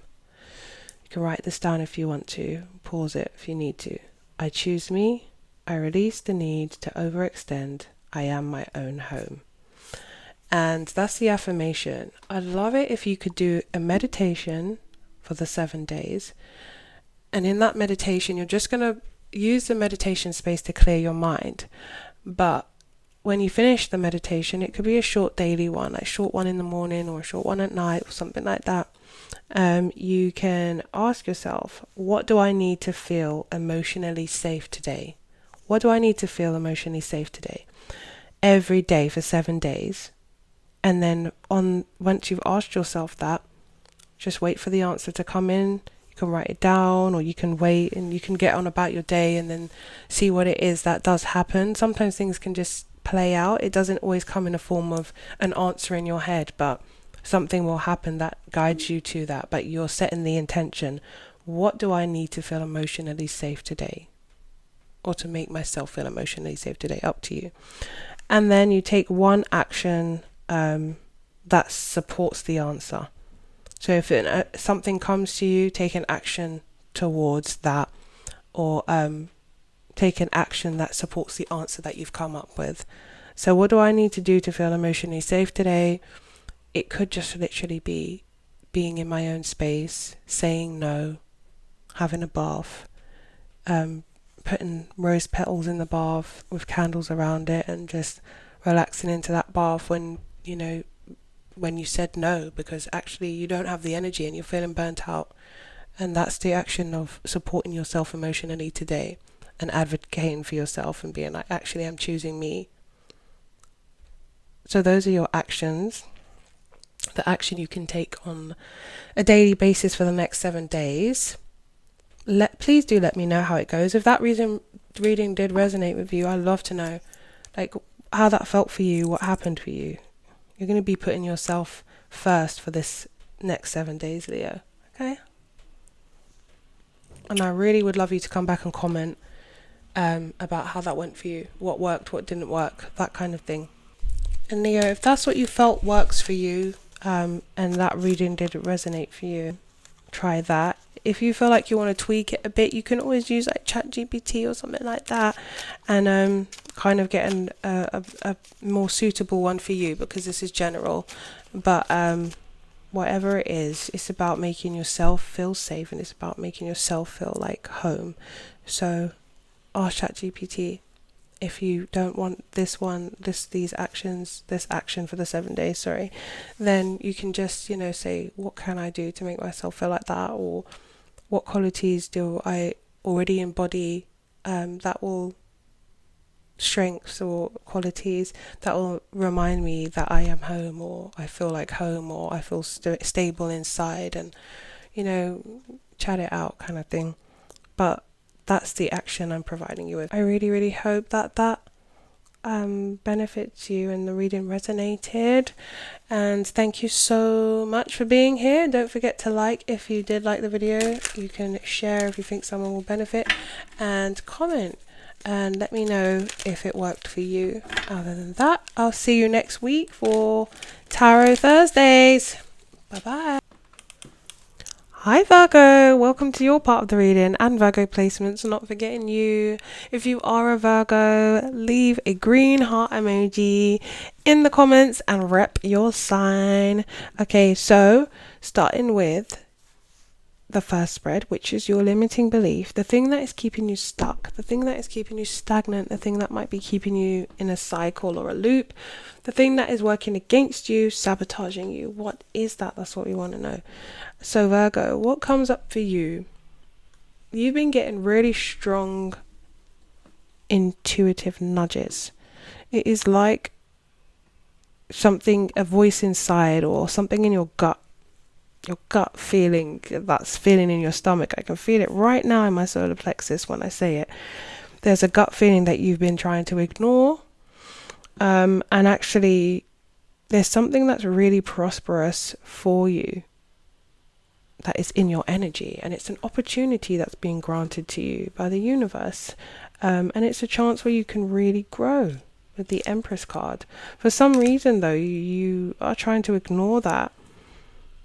Either you're scared of doing it and failing. There is an opportunity that is here for you if you want it. And the advice, the High Priestess is here, and you even have Amethyst saying trust your intuition. It's kind of rooted in fear. Fear of it not going how you want it to go, fear of it failing, and is asking you to get out of your comfort zone. Maybe this is an area that you failed in before, but it's kind of like, no, there's still some promise here, or it's something new. With the Page of Pentacles, it gives me the inkling that it could be definitely something new, like starting from the ground up. But for some reason, it's like you're kind of causing your own block here. So let's see what this is about.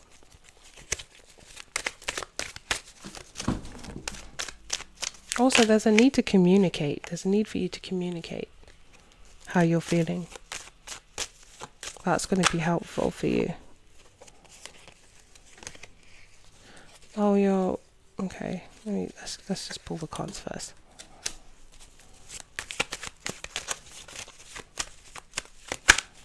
Oh, okay. I'm kind of understanding more. Okay. So I kind of sort of see you're comfortable where you are right now. You feel comfortable.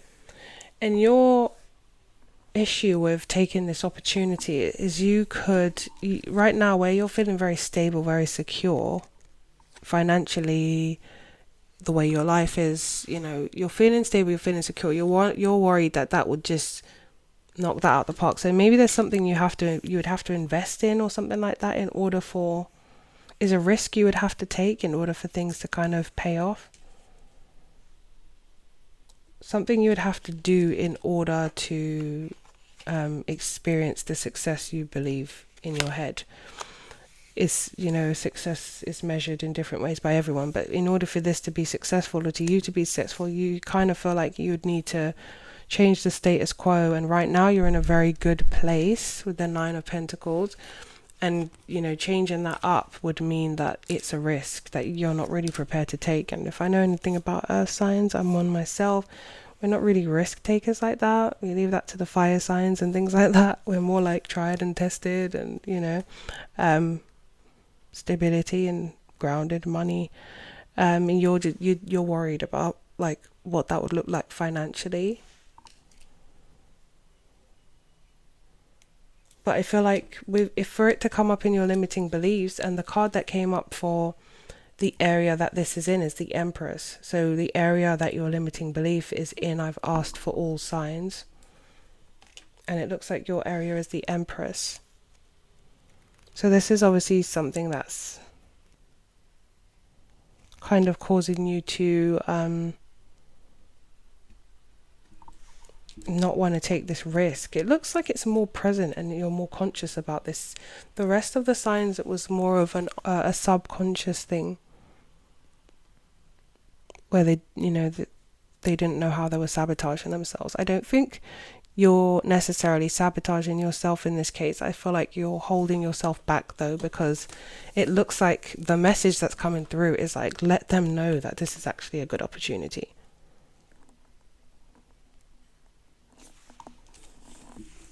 It has a lot of potential, it has a lot of growth. Virgo, I got this with another sign as well. Was it Cancer? What was it? Anyway, I got this with another sign as well. So check your Sun, Moon, Rising, Venus. Oh, it's the Devil's at the bottom. That is Devil itself. The Devil card itself is talking about limitation, limiting yourself. But the thing that I got for other signs is like naysayers, other people, people that maybe have a large family or a large friendship circle, or people that just are involved in each other's business, but it just feels like, it feels like one of the things that you're worried about is what people are going to say about this. Or maybe if things don't go to plan, what will that look like to others? Because it feels like you're very capable and there is an opportunity, but it just requires change. It would mean that something would have to change.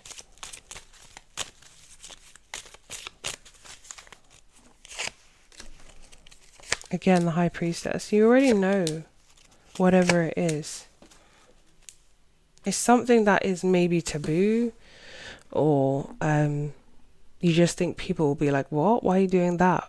It's more worried about what others will say though, because it's like you're a pillar in the community, or you're somebody that people follow, or you're influential, you're the strong one, or whatever, and it just, for whatever reason, it maybe contradicts the image that you want people to have of you. But it's actually a good idea, whatever this is. I don't think you should let it go. I think what you should let go is the perception of others, how they perceive you. Because that's holding you back. So that's your limiting belief.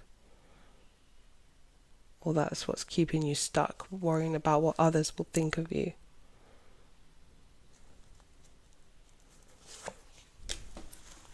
Yeah. Again. Here we go. Six of Wands came up first. It's like, how do I look? How do I look to others? What does, does it represent me well, There's this image that needs to be kept up, is what I'm feeling. And I get that you're a very influential person. You're someone that, like I said, you are like a pillar. A lot of people look up to you or things like that. And you don't want to let people down. But there is something that you need to make a decision on. And for some of you, this is actually a romantic connection. Like choosing this other person will be like, oh, you're with that person. Oh, okay, I didn't really see you with that person. Something based on what others think, but you're like, we have a mad, strong connection. Like, I am just so happy when I'm with this person. Or, yeah, we just get on so well. Like, I could see a future with them, but how would other people think? What would they perceive me as if I was with this person? So for some of you, it could be a situation of like choosing a romantic. So we know Virgo and Virgo placements for you. Your limiting belief is worrying what others think, not living for yourself, worrying about how you're perceived in your community or if you're like an influential person or something like that. You could be like an influencer, literally, but it looks like you have some sort of influence and people look up to you, or people see you as someone that, is of high value, whatever that means to you, or something like that. So we're looking at like the root cause of that. It feels to me like it's just always been the way it is. Image has always been important to you. Which is fine.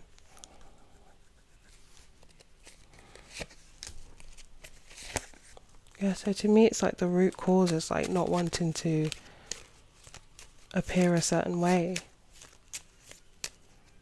Wanting to keep like things looking good. I know the Seven of Pentacles isn't usually about that, but it's like keeping the status quo, keeping things looking good. How they've always been, like the Seven of Pentacles, it's like consistent. The pentacles in the tree are consistent, and it's like I've worked to get to this point.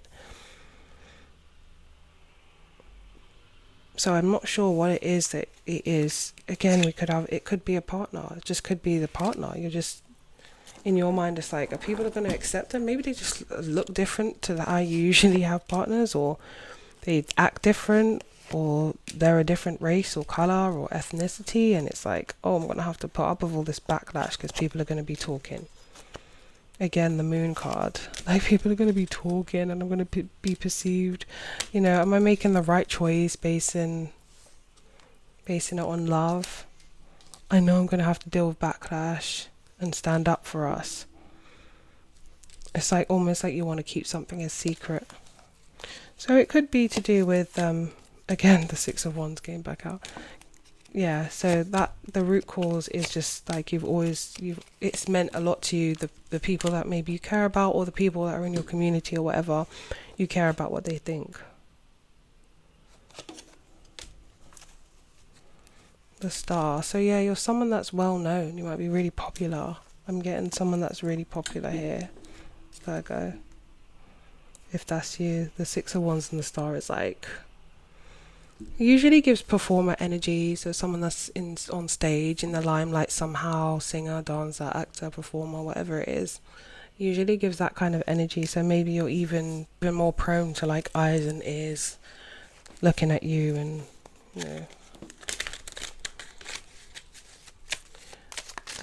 being concentrating on you and what you're doing next and that kind of thing. Or sometimes it can be in your head as well. I'm not even trying to be funny. Sometimes it's in your head like, oh, everyone's going to think this of me, or everyone's laughing at me, and actually no one really cares because everyone's so absorbed in their own life.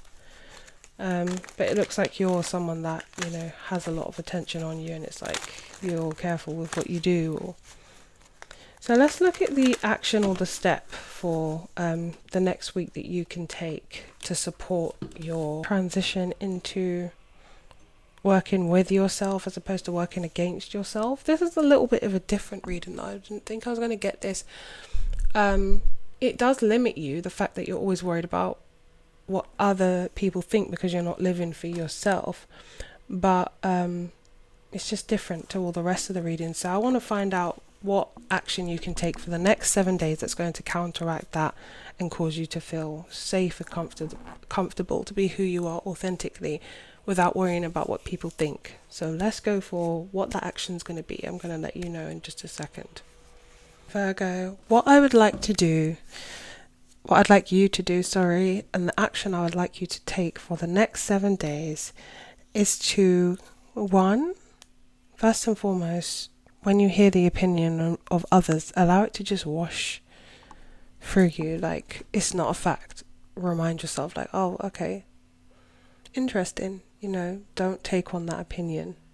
Any opinion that anyone gives you, just remind yourself like, oh, interesting.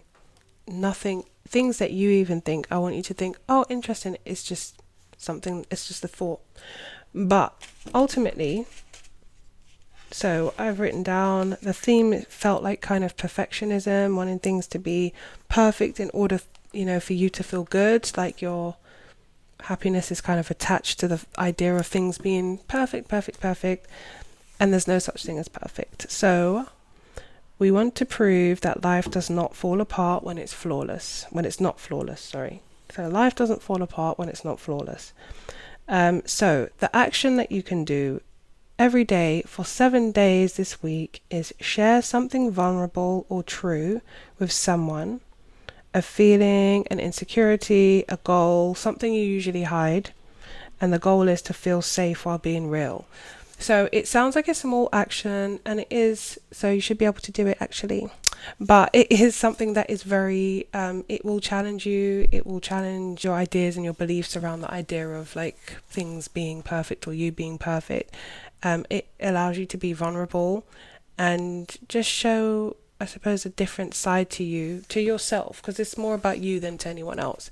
But just choose someone you trust. It could be a bit of poetry. It could be a song you wrote when you were 14.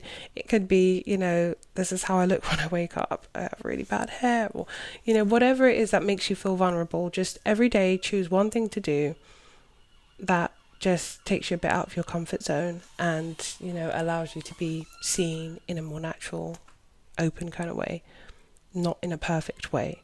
So that's your 7-day challenge, if you like, Virgo. Try that for 7 days. Come back in the comments. Let me know how it went, what worked for you, what didn't, what it was that you tried. You can also get your own one from ChatGPT and make it up based on this reading if you want. You don't have to go with what I've said. But yeah, don't forget to like the video if it resonated. Feel free to leave a comment, share if you can think it will benefit someone else, and don't forget to let me know if it worked, and I'll speak to you guys soon. Next Thursday, Tarot Thursday. Hi Libras! Welcome to your section of the reading. This is also for Libra placement. So if you have Libra in your chart, this is for you too, in the predominant places, Sun, Moon, Rising, Venus, whatever you like. And if you are a Libra, leave a sword emoji in the comments and rep your sign. Okay, so Libra, what we're going to be looking for first is, what is your limiting belief? What is keeping you stuck? What is holding you back? What is sabotaging you? What is working against you? What is counterproductive to you moving forward and being more successful or more fulfilled? Obviously, 99.9% of the time, this is a subconscious thing. You're not sitting there, deciding how you are going to sabotage yourself. It is something that a program your brain is running on that you haven't yet come to the realization of. And so in this reading, we're just kind of bringing awareness to it. So I've done this with all the signs. Don't worry, you're in safe hands. So let's get into the first card that I've done for each sign is the area that the limiting belief is in, and you got the 3 of Pentacles. So the area of the limiting belief for you is when it comes to partnerships, or anything that is to do with I just got I just kind of got a message with that. Anyway, anything to do with kind of partnerships, collaboration, working as a team, or working together in a way that's cooperative, that gets you to move to the next stage that you want to be at. That's the kind of area. Okay. I'm not necessarily, even though the Three of Pentacles is here in the position of, where the area of your limiting belief, I feel like it's a double-edged sword, because you work well in partnership. You like to be in partnership. You like to be in groups. I feel like you're not actually somebody that likes to be by yourself. You're not like a lone wolf, like, I don't know, like Aries. Sorry, just like calling out Aries for no reason. But you're not someone that likes to just like be a lone wolf. You thrive more in communities, in groups, in partnerships. You're probably one of those people that are like, I'm a relationship person, I'm just more of a relationship person. But I feel like that this is actually what's limiting you as well. Sorry, I feel like you need to kind of get out there more and take the approach of like, I am my own person. What do you like? What do you want? What do you want to do? So in order to change something like this, I would say like the best thing, I don't know if you've done it or you will want to do it, but it's like a solo trip, going to somewhere on your own, taking yourself out to dinner by yourself, going to the movies by yourself, just doing stuff that by yourself that you wouldn't normally do. You'd usually have a friend or someone come with you, or a partner or whoever. But we'll get to that after, because I'm going to give you an action. I've given every sign an action to do for the next 7 days that is going to counteract whatever their limiting belief is that's that's holding them back or keeping them stuck. I'm going to give you one as well. You're not exempt. You got to do the work for 7 days. But right now we're just focusing on the limiting belief. So let's just get into this part. So Libra, what I'm seeing with you in particular, this is slightly more specific, I'll be honest, but there is a relationship that you refuse to walk away from. And it looks like a cycle that just keeps on repeating over and over and over and over. I'll be honest, it kind of gives like the dynamics of like narcissistic personality disorder, like traits of it with the other person. And then when they reel you back in and they're all sweet and they're doing the love bombing thing, it feels kind of like, and maybe this is you. There's just this dynamic that's continuing to play out. It doesn't have to be that someone's narcissistic traits or something like that, but it just seems like the same patterns happen. Like, you're loved up in the beginning, it's like honeymoon again, and then it slides back into the way it was. It seems like this relationship basically like stays alive and thriving on drama. There is you, the Queen of Swords. There is the Death card here, which means you may have walked away many times. The Eight of Cups again, meaning that you may have walked away many times. But as many times you've walked away as many times you've returned. And the Two of Cups and the Devil card is like you feel like this person is your person. But I'm kind of getting it as like a codependent dynamic. It just seems like, sorry, my mouth is dry. It just seems like the same thing keeps on playing out over and over again, and of course inevitably that is going to cause you to be limited and stuck. And the Devil itself is a card of limitation, being stuck, not being able to move forward due to fear. So I get that the limiting belief is that you're scared to be alone, and so this dynamic with this person feels better for you than being alone. A time for healing is what you got. And let's look at this one, this deck. A time for healing.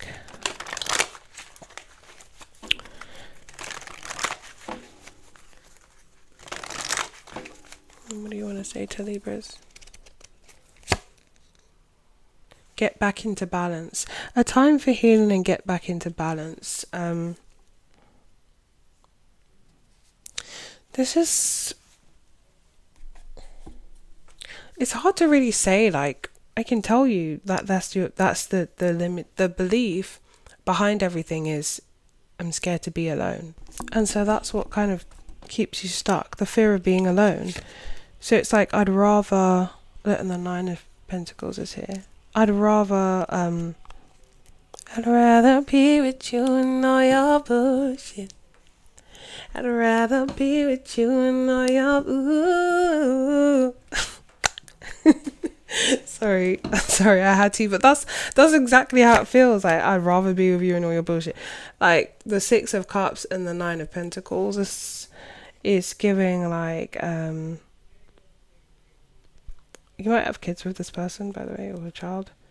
It's given that you're tired. Like, it is some sort of soulmate experience, but it's just gone bad because of the way it's played out. And that was always ultimately going to happen, because underneath all of that, your belief was, I'll rather be with you in all your BS. I'll rather be with you than be alone. So when you're thinking from that kind of mindset, that mindset of lack, of like, I just take you regardless, just because I don't want to be on my own. Obviously, you're not going to be attracting what's best for you. You're just going to be attracting anything. And, you know, I do see that there is some sort of connection between the two of you guys, though. It's just the way it's played out is just terribly, and it's toxic, and it's messy, and it's no one respects each other anymore. There's no boundaries. There's no, you know, everything's gone out the window to a point where it's just drama. Walking away, returning.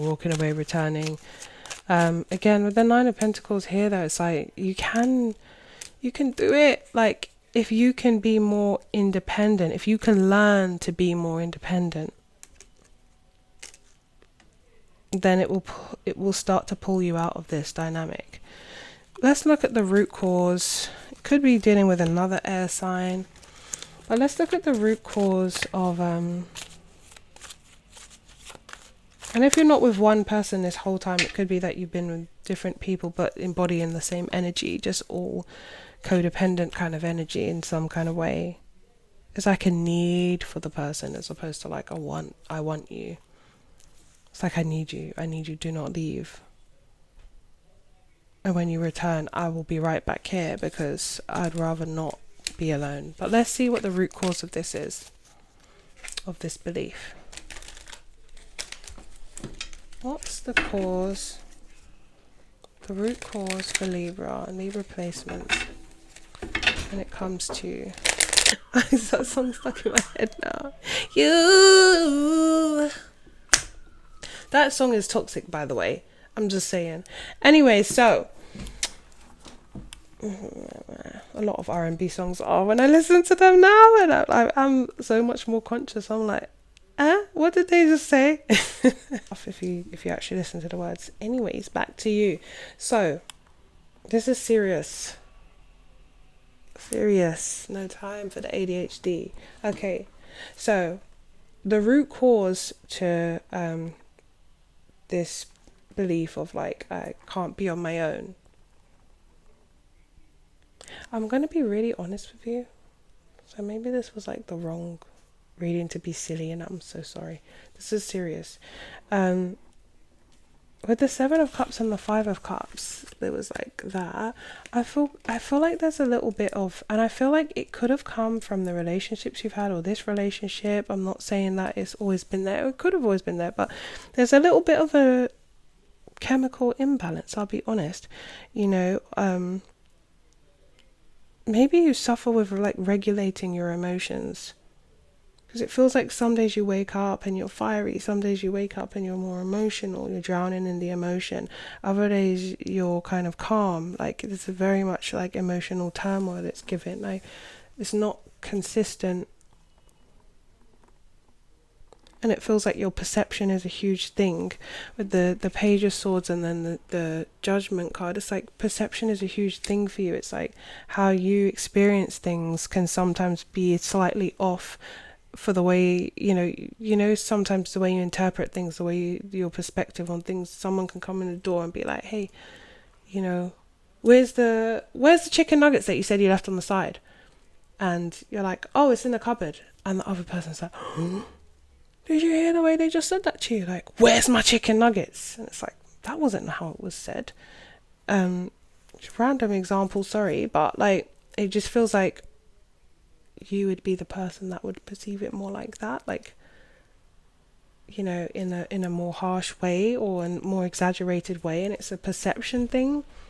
I'm not saying you're wrong, because it feels real to you. I feel like the way things are perceived is like a result of you feeling like hormones, there's like a hormone imbalance or chemical imbalance or something like that, or just from the way that things have been going for so long in this relationship. Maybe this person does have, you know, narcissistic traits, or traits that are just like so unbearable that, you know, they play with your emotions. You know, as women in particular, we are more emotional creatures, and it's really sad and horrible. Like, I'm not saying that this is your situation. It could be, it couldn't be. I'm not putting it on you, but I'm just saying, like, the situation with, say, for example, Halle Bailey and DDG that's going on is really sad. Like, to see how, like, I don't know, one person can, I'm not saying he did or didn't, I don't know the situation, but how one person caused the other person to feel just completely out of control, and to a point of like suicide. They feel so trapped and powerless, you know, because emotions, they are a real thing. And I just hate the fact that sometimes it's seen as like, oh, women are more emotional, just get over it. Like, it feels real to us, you know, whatever we're going through.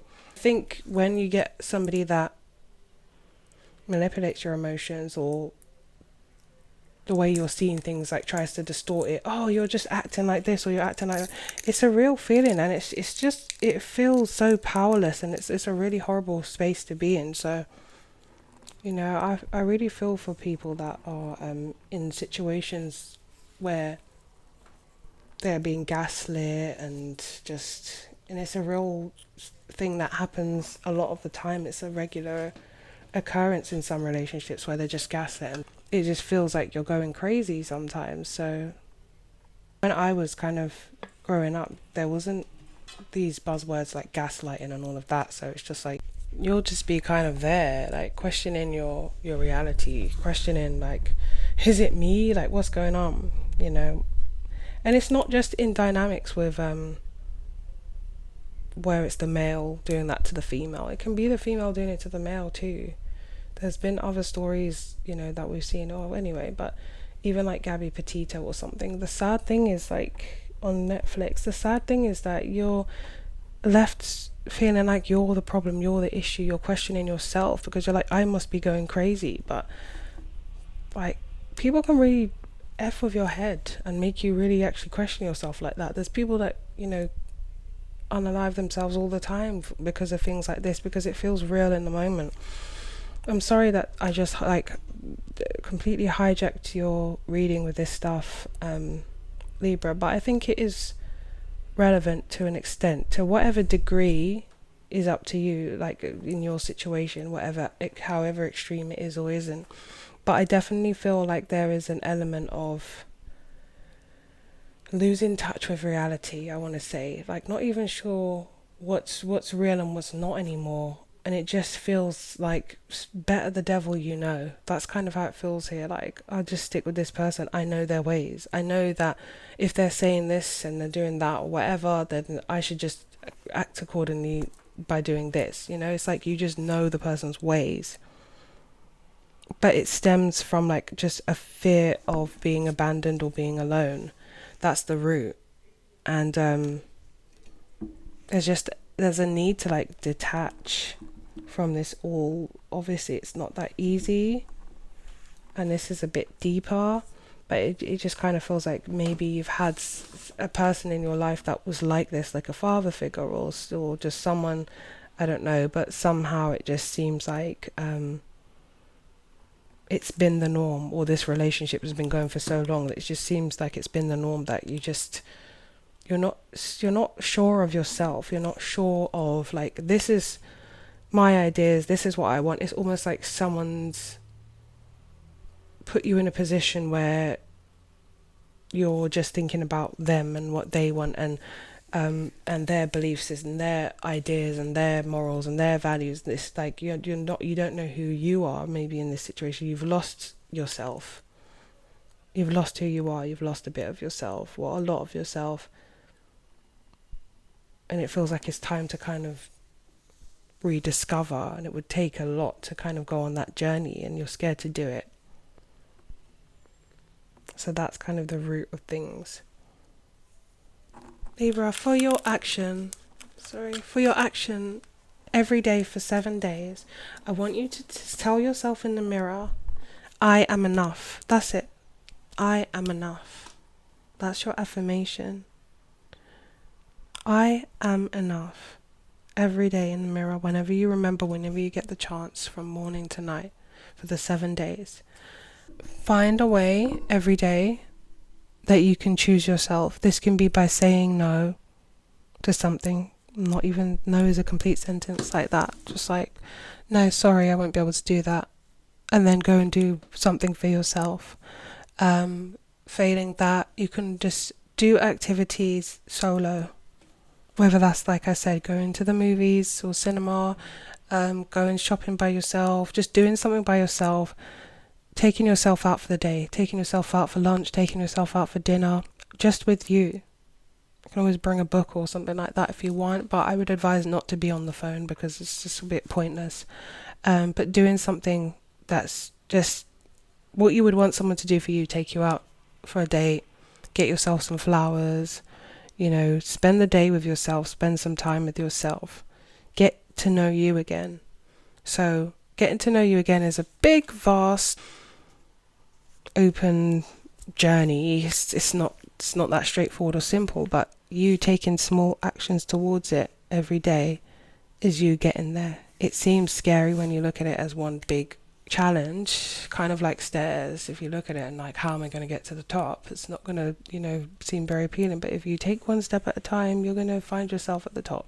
So it would be great if you could do those things and remind yourself of why you're important, who you are, and get to know thyself again. That's like something that's so important. I'm sending you so much love, Libra, and Libra placements. And if this reading did resonate with you, don't forget to leave a like. You can comment, you can share if you feel someone else will benefit from the video. And I'm sorry that I was so silly in your video. I just got a surge of energy and I'm quite ADD, so really sorry about those interruptions. It won't happen again. I'll see you next Thursday for your Tarot Thursday reading. Mwah, take care. Hi Scorpio, welcome to your part of the reading. So this is for Scorpio and Scorpio placement. If you are a Scorpio, leave a rose or a flower emoji in the comments and rep your sign. Tell me that you're a Scorpio without telling me you're a Scorpio. Okay, so let's get into it. The limiting belief is the first spread we want to get into. So what is sabotaging you? What is keeping you stuck? What do you feel like you're just going round in circles with? What's keeping you in a loop? And obviously, most of the time, we don't know what that is going to be or why that is or why you're sabotaging yourself. It's not like a conscious thought. So this reading is just going to bring an awareness to what's going on subconsciously for you. So you might resonate with you, but you might think, well, I don't do that. Well, if it sounds like it might just be something that's more subconscious that we're bringing awareness to. I've been doing these readings for a bit and I feel a bit like goofy. I don't know if this happens to you, like when you get tired, you get a bit goofy. Some of the words are a bit like blah, blah, blah. We're going to get through this. So what I've been doing with all the readings, choosing a card which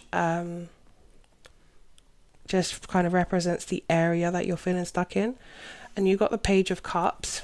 It's giving me like the new beginning phases of love, but things not taking off. So you might find you go on many dates, or you have really lots of short-term relationships, or things that seem to start getting off the ground, but then don't. And so that is kind of the problem area, if you like, the area where you're feeling stuck. I feel like with the World and the Empress, I feel like you're very much one of those people that is like, you better treat me right. You have like, in your mind, you have like, I have to add that part. In your mind, you have high value, I'm not saying you don't. This is like what I'm seeing for you, my perception of how you're seeing yourself. High value, like gets what she wants or he wants, and those that are coming in need to be able to fulfill a certain criteria, which is like you might be very boundaried, or someone as well that just is like, what are you bringing to the table, what have you got to offer. You more see it like that. But I do kind of get, now this is the issue with that, and that's why I said how you see it, is that it seems to come from a place of unhealed. So it seems to feel like it comes from a place of wounding as opposed to like empowerment. And the difference is when something is coming from a place of like where you're unhealed, it's like fear based. It's gonna produce more negative results because it's like, I'm trying to think of an example. One sec. My examples are never good. I don't know why I even do it. Why I even bother? The analogies and examples are never good. So let's just not do that. Don't even embarrass yourself. But it's just basically, or let me try and think of a more simple one. Some people are really good at like, or really bad, I don't know, I think it's ugly when you talk about these kind of things, but like people can like really like, I'm dripped out in Gucci, bitch, no, like it will just be like, oh, I'm wearing this, or I how much money they have, what clothes they're wearing and stuff like that. To me it's like, okay, but other things matter more, like, are you a decent person, how do you treat people, like you could have all these things but have not one lick of friend or someone that loves you in your life because you're just a horrible person to be around, you're completely obnoxious, intolerable, sorry. So like I'm not saying this is you, by the way, I'm just saying that you can see that they're using that as a facade to hide whatever's going on behind that, and it's like it comes from that same unhealed place. It's not coming from a place of, I'm successful, look what I've made of myself, I'm proud of who I am, like, and it can be in that way. There's a fine line between a lot of these things, and in that sense it's like, if it's coming from an unhealed place, you haven't done the work on yourself, you're constantly going to be miserable inside but looking great on the outside, still wearing Gucci, you know what I mean? And I feel like there's an element of that aspect here with you, Scorpio, where it's like, I know my worth, I know how I should be treated, I know this, but, and that's great, like you come across very confident, knowing what you want, like you probably get a lot of attention, but it's about when it comes to like people sticking around, the limiting belief or the sabotage is surrounding that part. And the way it's doing that, you've got the Six of Pentacles and the Seven of Wands. So Six of Pentacles and Seven of Wands, it kind of focuses on them giving, being financially stable, being able to afford a certain lifestyle for you, and each to their own. I just think that it's because it's from that wounded place, it comes from like the wounded place. Maybe you feel like love is a fool's game and you'd rather go for someone that is able to give you a certain type of lifestyle or something like that, whether it's financially, but I feel like there's a lot of pressure in that case. It's not like you have lighten up here, and I do feel that like maybe there is like a need to like lighten up when it comes to love. It's like how you view love might be something to do with your past, because then we got the Devil and the Ten of Swords, and that kind of is where it got dark, because at first I was like, okay, but then it's like with these cards it kind of feels like fruitless, means to an end, transactional. That's what it's kind of giving, and I want you to come from this space. So you might get a lot of people that are infatuated with you, and then it turns sour and it turns toxic or unhealthy, and you're like, you stick up for yourself, you defend yourself, and you're like, yeah, never again, and you're on to the next person, and you're just kind of like, let's see what this person can offer me or provide me. With the Page of Cups, it's like, yeah, you will get people that are constantly infatuated with you. Maybe I see that you definitely could be a very attractive person.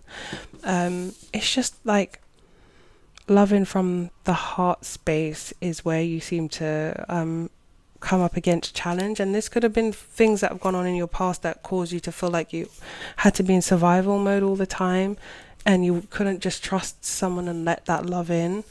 But I think now is the time to maybe be in receptive mode, but not like finances and tangible things and what can they do for me, but maybe more like, how can I feel emotionally supported? How can I feel like this is a mutually equal and respectful partnership? Because you're choosing people that almost like they have that same transactional mindset in a way, and then, you know, you kind of get upset when they're not seeing you. From what I'm seeing, you kind of get upset when they're not seeing you as a real person with real feelings and this and that. But it's like, you know, it's giving me like sugar daddy vibes and sugar baby, and it might be careful what you wish for, because you just might get it. You might get all the finer stuff and the nice things from them, but then, you know, if you want it to be transactional, that's what it will be, because they're not going to, you know, they're going to treat you in a certain way, you know, because there's strings attached with everything. And it just kind of feels like you're avoiding love, is what I want to say. You think that love means someone providing for you or whatever it is. It's like a bit of a distorted view based on past things that have happened, when actually everyone just wants to kind of be loved. Eventually, at some point, you know, not all points in your life, because you go through different things, but ultimately what's deep down is that everyone just wants to feel loved for who they are, not for what they can do, what they can provide, or what they can bring. And so yeah, there's an element of like avoiding love so much, but it's like you're betraying yourself in doing that. And at the bottom of the deck we've got the Star card, which is all about healing and pouring into yourself, and that's what I feel like probably needs to kind of take place more. Focus on you, because like I said, I feel like you're betraying yourself. Like you're not doing yourself any justice by making it feel like you're worth this or that. Like you have so much value, just you as a person, what you bring, who you are. And someone's going to appreciate that one day, and not just like based on your looks or whatever. So I feel like that is kind of limiting you, the mindset that you have when it comes to love. And I feel like it happens a lot that you don't really get into long-term things. It's very much like short-lived. And you are a bit of a temptation. You're quite sexy. I will have to say that. You are quite sexy, so you can get what you want. Like, that's nothing. But the harder part is being vulnerable for you. Being vulnerable and opening up and trusting someone and letting them in and reciprocating. And then for your supporting oracle cards, you got conclusions are within reach. And again, it's giving me that this always gives me the 9 of Wands sort of look. Like, it kind of feels like there's going to be a point soon where you are going to have to be vulnerable, and that's going to be scary for you. But in this case, communication is key. You could have Gemini placement in your chart as well, but communication will be key. So there's a side to you that it's got something that's going to be coming up where you're going to need to be a bit more vulnerable. Well, you're going to be maybe forced to, it's your choice, but like forced to see or tested to see if you can be a bit more vulnerable and communicating with someone, like how you feel, like what's going on for you or who you are, or, you know, like opening up to someone that you could potentially begin to trust. So I think someone is coming in for you, but that's a side note. And then we've got Rhodochrosite, which is remember your worth, which is what I was saying, you know, you are worthy either way, without your looks, without the superficial stuff. You're worthy, whatever you wear, whatever it is, you are worthy. And it's just the energy again, lighten up, just have fun with it. Don't let your past hold you back is on the bottom of the Moonology as well. So there's some things that you might have gone through in your past that just put you in survival mode, put you in a mode of like, I'm gonna get mine because, you know, people are just scandalous out here, or people just treat you like rubbish, or whatever it is. There's a mentality there that's keeping you stuck. So the limiting and sabotaging thing is your own mentality. So there's a need to kind of start criticizing your thinking and asking yourself where that thought came from. And the root cause for this is something to do with where that belief came from, and it seems like it stems from the younger version of yourself, whether that was through family or childhood or whatever. That's kind of like the root. But let's look at your action for the next 7 days that you're going to do to counteract those feelings and thoughts, the negative ones, and replace it with something more positive so that you can be closer to the version of yourself that's healed or more fulfilled. We're going to find an action that you're going to take every day for 7 days to switch it up.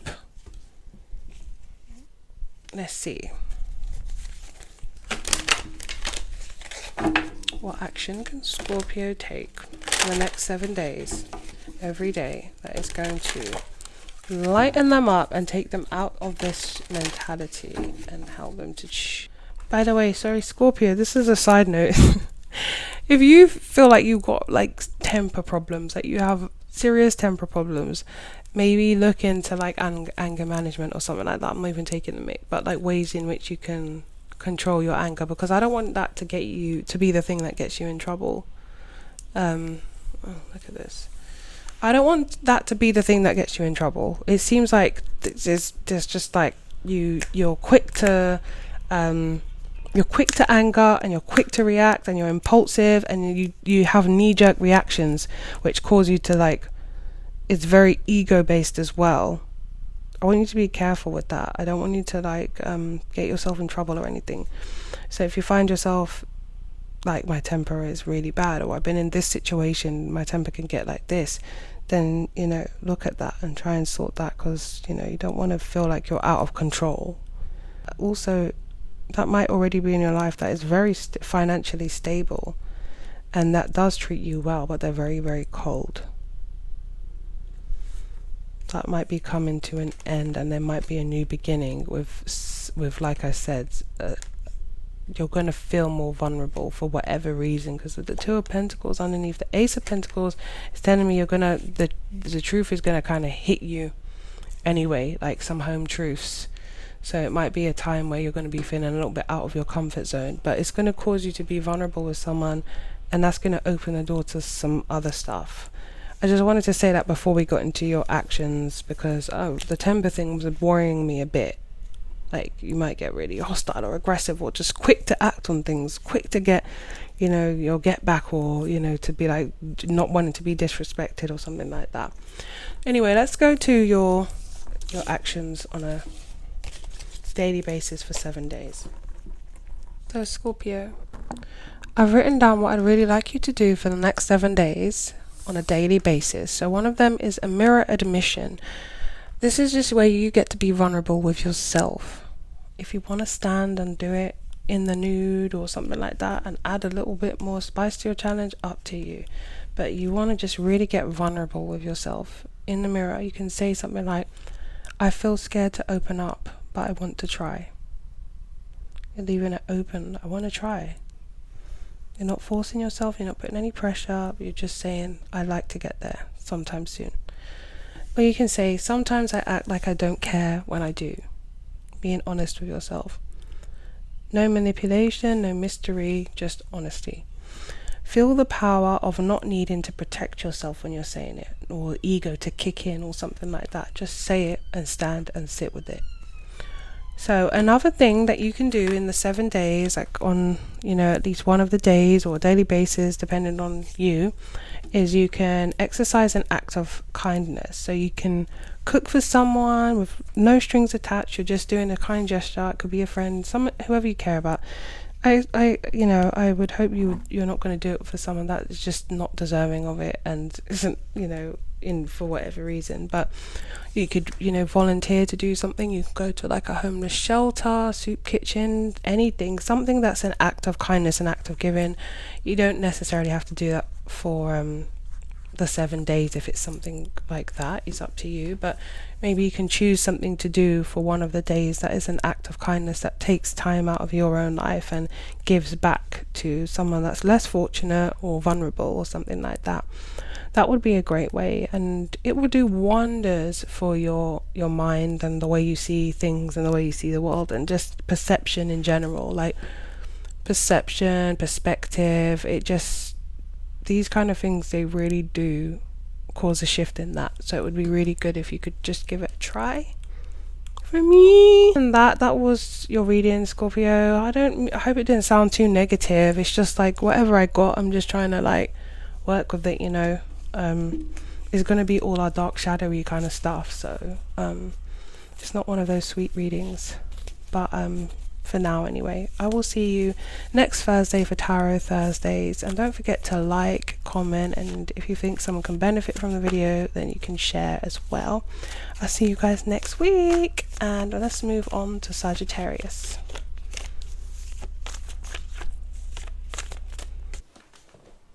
Hey Sagittarius, welcome to your part of the reading.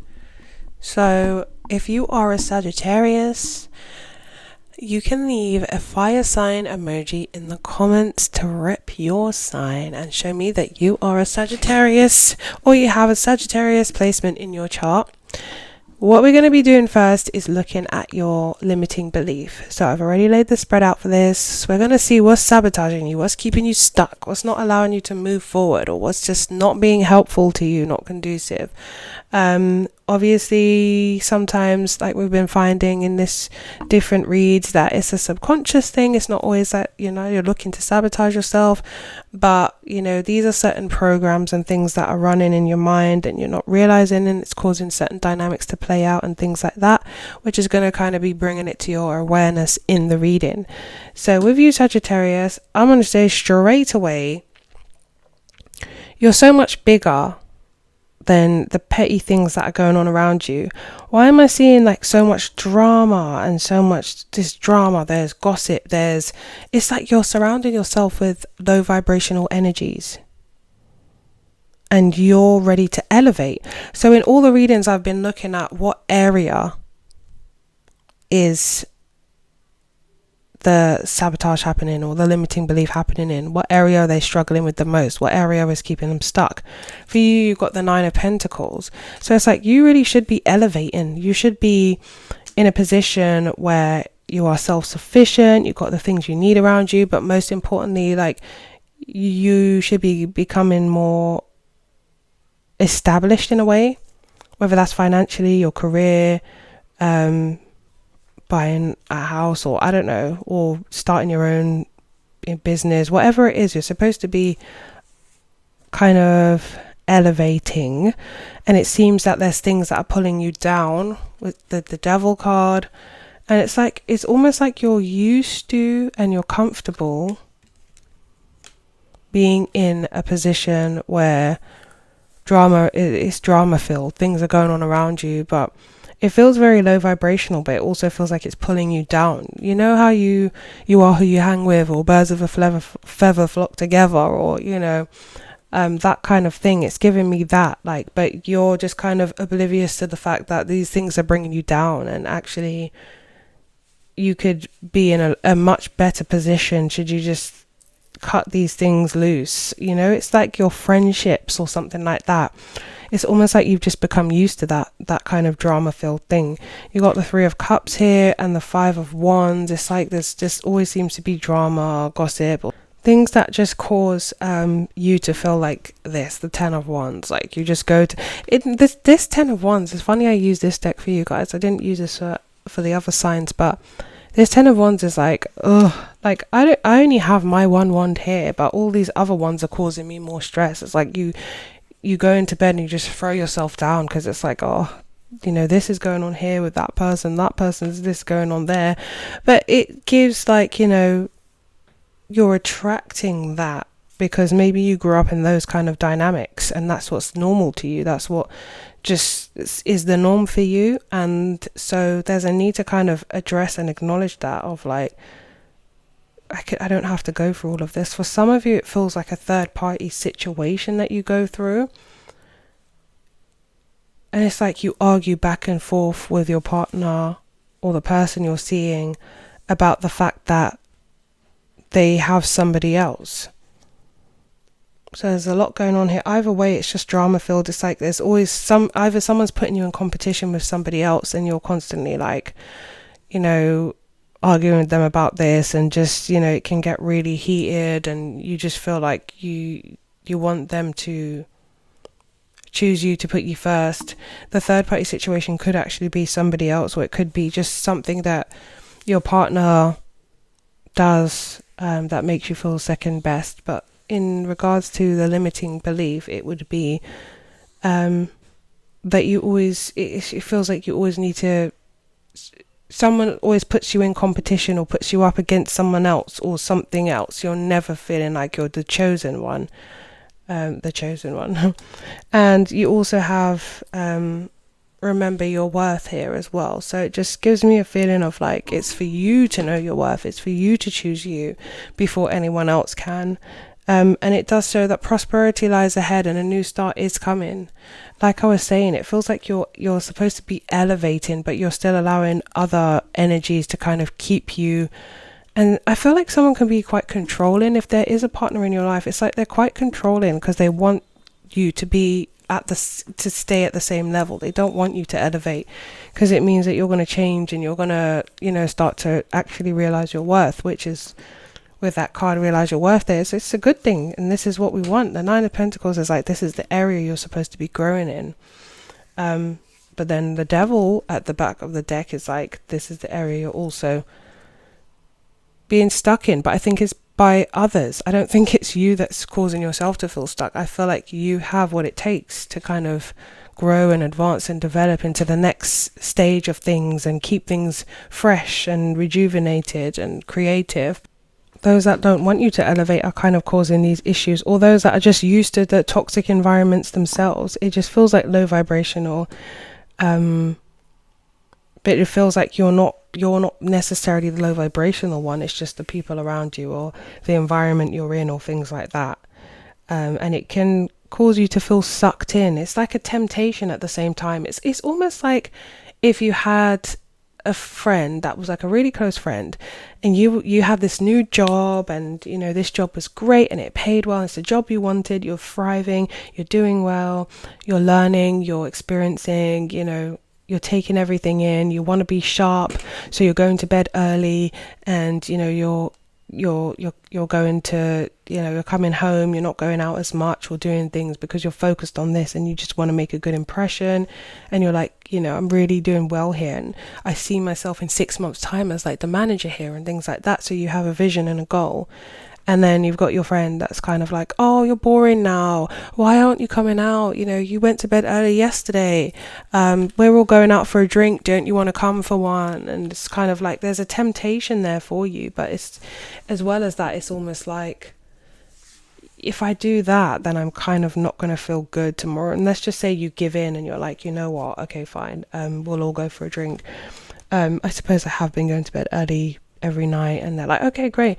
And then you go for that drink, and then, you instantly regret it because you're like, it's getting to like 11 o'clock and tomorrow I'm going to have to get up, and I can just imagine the hangover and stuff like that. Sorry, not digging my nose, it's just itching. I have to do this and that, and, I haven't even prepared my bag for tomorrow. What am I even wearing? And it's just like they've messed up the whole day, and they're just happy, oh, thanks for coming out, I had a great time, and they just trot off and they're okay, and you're just there left like, oh, I regret going out. I spent money. I'm gonna wake up feeling rough. It's late. I haven't prepared anything for tomorrow, and I just already don't like this. And the next time you decide, I'm definitely not gonna go out, but then this person is like pushy, or like, it's been a few times, and then it's like, okay, fine, and you make the same mistake. It feels like you keep getting sucked back in to that kind of dynamic, and it's causing you to kind of miss out on prosperity and growth, and you kind of becoming financially independent and successful. And it's not necessarily just financially, but it's just an energy of like, you're self-sufficient, you can do these things on your own, and it's your environment, all the people around you that kind of drag you down. And it's no shade in the person that wants to have a drink. It's just that you want something more from life. You want something more, which means that you're going to have to make a little bit more or a lot more sacrifices in terms of like work and play. The balance is going to be different for you, because maybe they just feel like they don't mind spending their time like that, and that's up to them. Not everyone has the same sort of goals or dreams and stuff, but it just feels like it's getting in the way of yours, because you're not on the same page as these people anymore. And so that's what's kind of binding you. And it's like maybe you're trying to stay loyal to that, but you have bigger dreams. You fuck small town niggas, I got bigger dreams. Sorry. It's back to you. I'm not trying to do this. Don't do this. You're on camera. Don't get distracted. So yeah, my thing here is that the thing that's limiting you, though, is that you feel like if you are successful, you almost have to do it alone. You have to drop the friendships and not be around the people that are here for you now. But I'm putting to you that actually that might be a better thing. That might be something that is necessary and has been necessary, but you've just not. Like I said, there could definitely be a partnership where you feel like you're never being chosen as well. That's another thing that's limiting, like you needing to actually choose yourself and be the person that says, I am important despite what anyone else thinks of me. Like, I have value anyway. You have to know how important you are. It's not for somebody else to do that. It's like you're looking for the devil, and then when I broke the deck, the 8 of Swords, it's like you're looking for someone to save you and be like, oh, you're this and you're that and you're the person I want to be with. And so you can say, oh yeah, I finally found my like knight or princess or whatever in shining armor. But it's down to you to do those things. So there's an element of both things, of like needing to leave the old behind, so the low vibration behind, so you can elevate. And then the other limiting belief for another group of you is that you're never feeling like you're the chosen one. You're never chosen, especially in romantic connections. And that might have, well, we'll look at the root of that in just a second, actually. But it's like you want to be prioritized more, and you've just had situations where you never feel prioritized.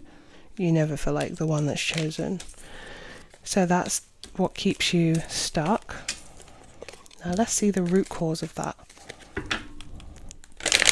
Oh, I think I told you, but you got a new start is coming and prosperity lies ahead, which is what I'm already feeling. Like you do, like it's there. You're on the precipice of it. It's just like about cutting old attachments off. Oh yeah, I said I was going to do a detachment meditation as well. I'll just write around. So I will do that meditation of detaching, and then it will be up soon.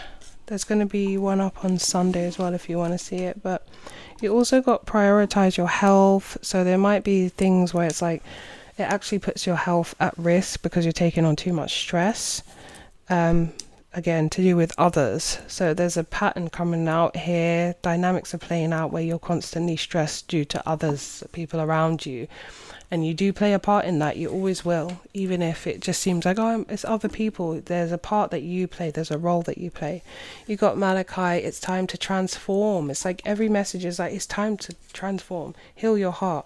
You've outgrown these people, this situation, this environment, this person. You've outgrown it. And now you're just still staying stuck. But actually, it's causing you to kind of miss the boat. So this is your warning. Let's look at the root cause. Sagittarius and Sagittarius placements. I feel like the root cause of this, you like to have people around you, and there is, it seems very like standard, but it's true. There is a fear of abandonment here that links back into everything that makes you stick around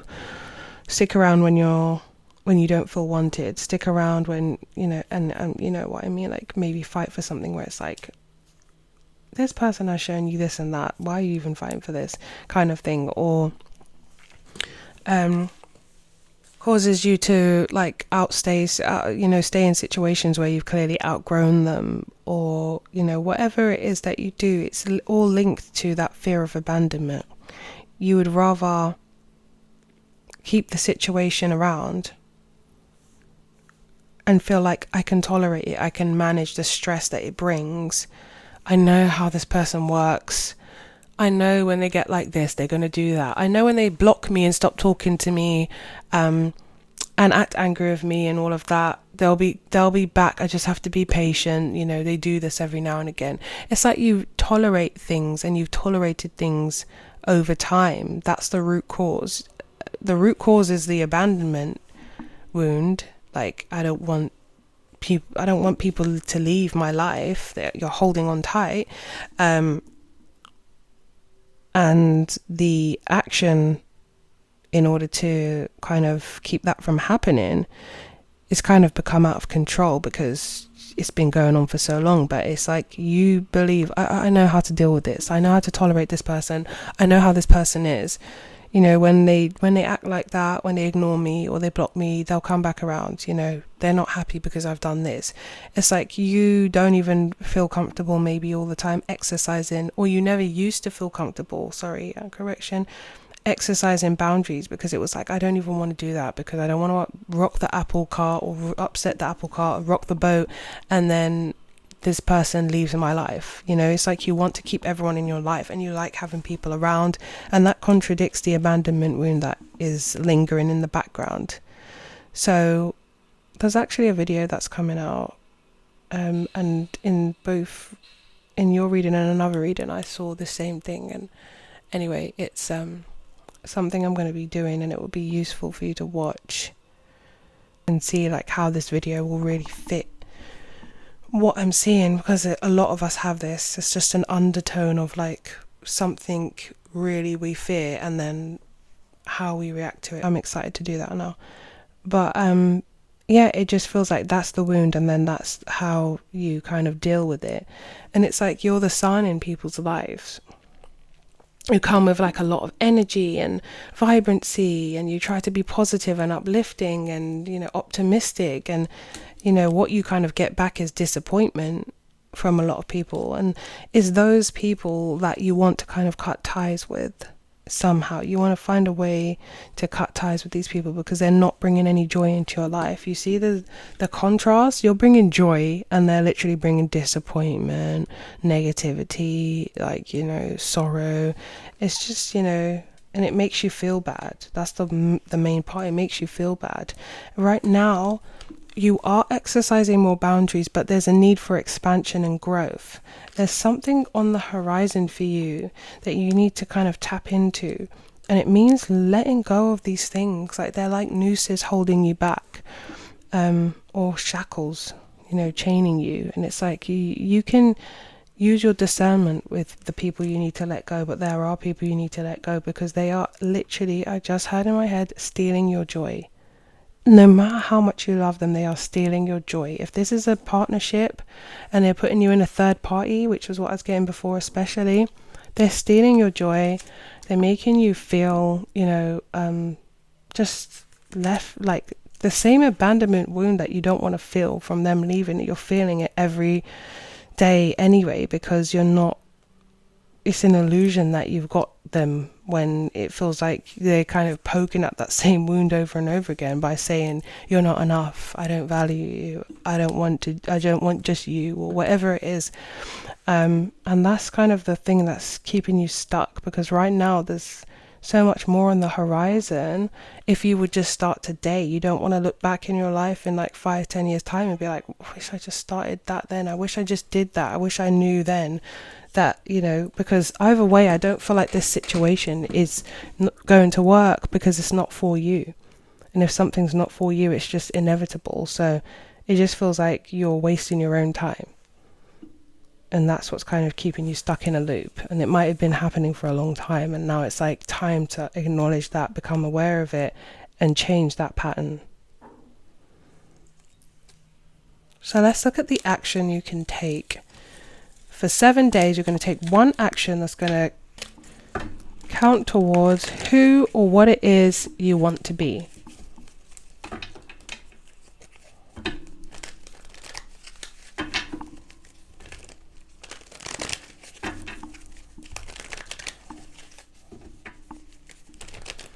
And what is the action Sagittarius should take to counteract the fear and the limiting belief, the thing that's keeping them stuck?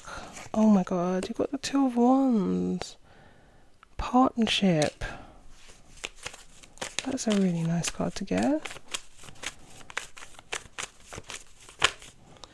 I mean, I haven't used this deck in a long time, but that partnership card.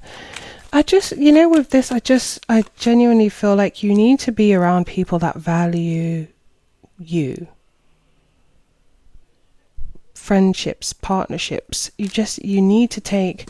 So yeah, let's see what action you're going to take, but you need to be around people that and that have the same vision, the same goals as you. They're not stuck in doing the same thing over and over again, or in the same area. They haven't left since they were born, or since you guys were friends, and they're been in the area the whole time, and their idea of just like branching out is just going to a new pub up the road, or a new spot to drink or whatever. And I'm not saying I'm not trying to make anyone less than, but it just feels like you want different things. You want to expand, you want to grow, you want to get out there, you want to maybe travel, you want to do things. And it's like the people you're around right now, they're not on the same page. You need to have partnerships that make you feel equal, because it seems like you're always like in situations, this can either be romantic or platonic, but where you feel less than, and you just accept it and tolerate it and like dim yourself down, because it's just easier than dealing with the fallout of the person being unhappy. And it's not. No. Oh my god, you literally got the Two of Wands and then the Three of Wands. Like, talk about growth and expansion. Like you're moving on from these old things, like the bottom of the deck is the Nine of Swords. It's like demons that are just causing you to feel like the Nine of Swords is in your head, like constantly trying to like make things right. Oh god, this person is not talking to me now. And it's like people take advantage of your kindness, and they take it for a weakness, and they think they can control you with that, and you just go with it because it's like, I can't be bothered with all the fallout and the stress. So it is what it is. And it leaves you with the stress of like, I don't know where I stand, I don't know what's happening now, but I'm just gonna have to deal with it until the person comes back round. And now it's like you're choosing like peace and clarity. It feels, maybe you experienced peace and clarity and it felt so good that you were like, actually I need to practice this more. And speaking of your action every day for the next 7 days,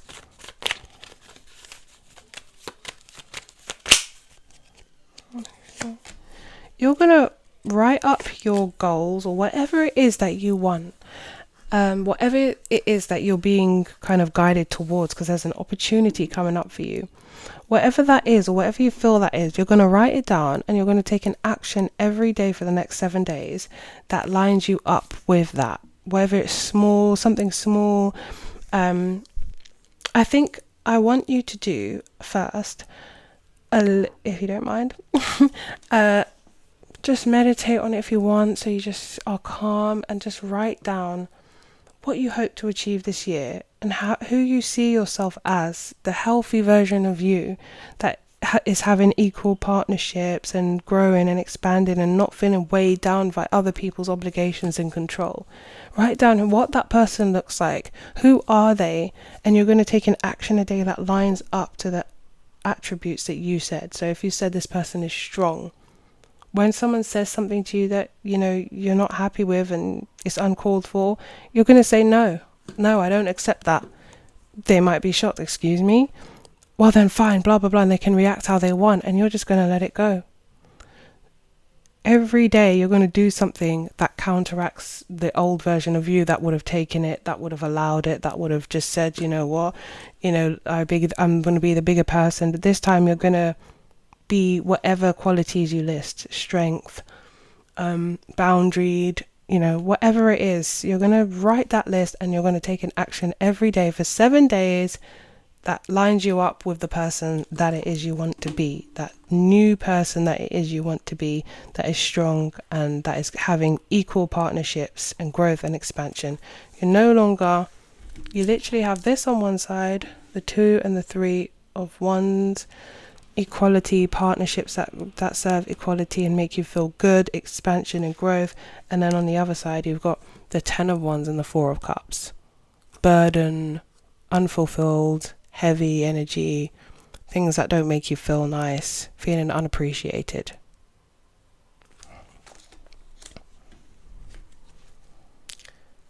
The Magician at the bottom of the deck. It just says you're capable, you have all the tools you need. Things are going to just be breaking down for you anyway. You're going to start to see there's someone in your life at the minute that's very cold of you. This is the person that could have been the third party situation as well. You've just been thinking about their treatment towards you anyway, so it's kind of shaking up, why do I let them treat me like this? Maybe it's just the pennies finally dropped, like I don't have to put up with this, and the Magician shows that you're more than capable of doing what it is you need to do. There could be a new partnership coming in for you soon as well, that is going to make you feel very much appreciated, very much loved, very much equal. And it's kind of like you'll feel like, why didn't I do this sooner? So good luck, Sagittarius. That was your reading. And we're going to, don't forget to like the video, share it if you think someone could benefit off it, and comment and let me know how it went, the 7 days what worked for you, what didn't. I'd love to know. And we're going to move on to Capricorn. Hi Capricorn and Capricorn placements, welcome to your part of the reading. If you are a Capricorn, drop a star emoji in the comments and rep your sign. So Capricorn, let's just start with what is really keeping you stuck, what is holding you back, what is causing you to work against yourself subconsciously, like what is the program that's running that's telling you can't, or the doubt or whatever that's going on. What is it that's actually keeping you stuck and keeping you limited, and how can you challenge that? Now, a lot of the time, obviously, this is a subconscious belief. It's in your belief system. It's stored in there somewhere. It's not something you're sitting there thinking, how can I sabotage myself? But this reading is just going to be able to bring the awareness for you. So, with every sign, I have picked a card for the area that you're feeling stuck in, right? You got the Hierophant. So this is the area you're feeling stuck in. So doing the same thing over and over again and expecting different results is what I'm really feeling for you, Capricorn. And I feel like the area in which you seem to be doing that is kind of like romantic relationships. It feels like you're a very hard worker and a very high achiever. And you know how to get results when it comes to getting the job done, and good, like great work ethic. Like I know in my life, Capricorns that I know, they have a really good work ethic. My dad is a Capricorn. But there's a lack of innovative or whatever it's called, where you just like, I suppose like in contrast to like an Aries or something, let's just say you guys take the same route to work every single day without fail, even when there's traffic, when there's not traffic, when there's temporary lights there, or the lights aren't working, or it's just going to take you slightly longer. You just like to take the tried and tested route. And then you might have an Aries that every day they try a different route, they try new back roads and things like that, just to find out different ways. They like this excitement of it, whereas you're like, no, we're going to stick to what's tried and tested. There's that kind of energy here of like not actually being aware of where you're kind of stuck, where you're looping yourself round. And it feels like when it comes to relationships, it's like you're giving... I sense that there's like this energy of like the love language would be acts of service or gifts, But there's a need to tap into like more of the emotional side to you, like what you're feeling. I think you've just avoided feeling for so long that it's almost like when you're in a partnership, or the partnership you're in. So if you're not in a partnership, fine, maybe it's when you're in a partnership. But if you are in one, then it just feels like you're happy to just give. And it just feels like, okay, that's how you meet someone's needs. By maybe acts of service, or maybe it's like a traditional role I'm seeing with the hierophant thing here. Like maybe, the way to just kind of keep your relationship good is like you cook, you clean, you make sure all the chores are done, and you make sure your partner's fed and stuff like that. And maybe like the opposite obvious role, it's like you go to work, you make sure the bills are paid, you make sure your partner has everything they need financially, and that's it. There's something like that where it's like there's not, the emotional connection here is missing, and you feel like it's not affecting you, but with the Five of Cups it makes you feel like alone or something. It just makes you feel kind of because you're not getting what you need emotionally. It's just like almost like Groundhog Day, or you're running on autopilot. And then there is this like desire to like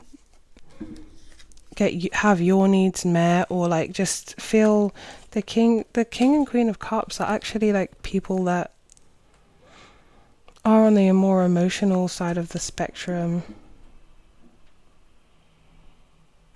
feel things deeply, are like more intuitive and things like that. But it just feels like her back's turned to him, or the energy of her, and he's looking the other way. And it's like there's a need for like vulnerability, or emotional connection is the thing I'm feeling. Vulnerability is a thing that, is probably going to be how you're going to have to approach it, but it's like the emotional connection is missing. And that's what's kind of keeping you stuck, because you're not ever feeling fulfilled because of it. With the other deck, you got to allow yourself to receive. So there is a part of it as well that's like, allow yourself to receive too. It's like being in the giver role is just like more comfortable for you, but actually it's not necessarily what you need. Deep down, it's like you're struggling a little bit emotionally. It's like you feel like your emotional needs aren't getting met. But it's subconscious. If anyone was to like ask you, how's your relationship going, or how are you doing, okay, you'd be like, yeah, everything's fine. But deep down there's this void, or this feeling of like the emotional needs aren't getting met. You've got a time for healing as well. So there is a need to like, maybe there's past things that you've just swept under the rug, and just, it just feels like somebody that's quite just gets on with things. They're on autopilot. They're not really trying to go deep with stuff. So it just kind of feels like the limiting belief is that like, in order to receive love, stability, you name it, security, you just have to give of yourself and give and make sure that you're providing acts of service. You're the one, cooking and making sure your partner's all fed and there's a nice hot meal on the table every night, or you're the one doing all the cleaning and making the house, make sure the house is okay. But you have other desires and purposes outside of this, and it just seems like, or like I said, if you're the other traditional role, then, it's just the same kind of feeling of like, it feels very dead end, by the way. But it's the same kind of feeling of, I just work and I put money on the table and I put the food on the table, and then I come home and I go to work. It just feels like there's an emotional element to your life that's missing, and that's causing you to feel kind of like you're stuck in a loop, because you don't know how to get that. You don't know how to change that, it doesn't seem. But now it's starting to become apparent to you. Maybe you met someone, or you spoke to someone, or you saw what someone else had, and it just kind of became apparent to you, where it's like, I wish I had that. I never actually had that sort of emotional connection with anyone. It's just always been practical and functioning. So let's look at the root cause of why that's happening. Why is that a limiting belief? Or why is that the thing that's keeping you stuck? What is the root cause? for Capricorn. What's the root cause?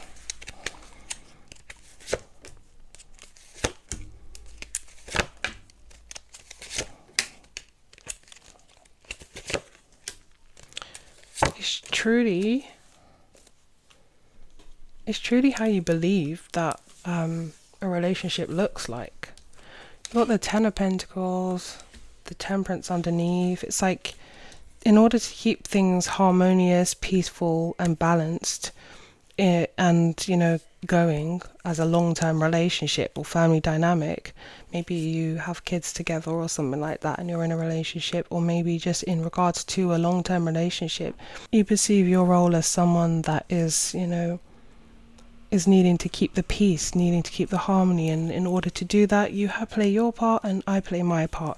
It's very much given like I'm not surprised the Hierophant was there. It's like old traditional roles, practical, and that's how it's done, and that's how we keep things balanced. And a lot of people might say, oh, you've been together for so long, like how do you keep it, you know, how do you keep it together or whatever? And it's like, oh yeah, you know, we play our roles, or you know, but underneath that there's a longing for connection.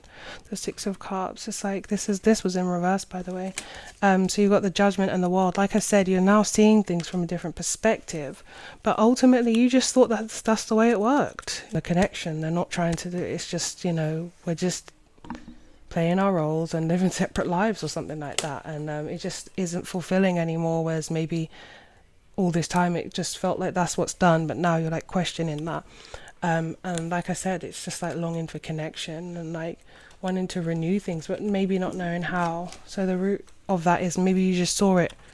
Maybe that's something you saw. Maybe that's how family life was for you. It's a longing for connection. So let's see the action.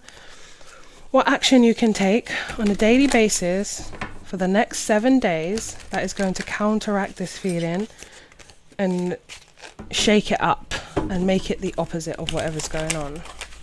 Because it will change, it will shift your mindset, and it will have you thinking differently in, you know, with a new perspective. So let's see, if you take an action, a small action every day for 7 days, you're going to notice a change, I'm telling you.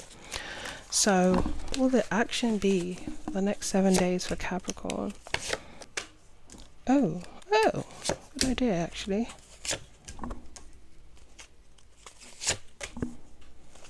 Okay. Capricorn, for the next 7 days, I want you to shake things up a bit, like in any way possible. Like I said, the routine example, take a different routine to work. Why did I say routine? Shake up your routine.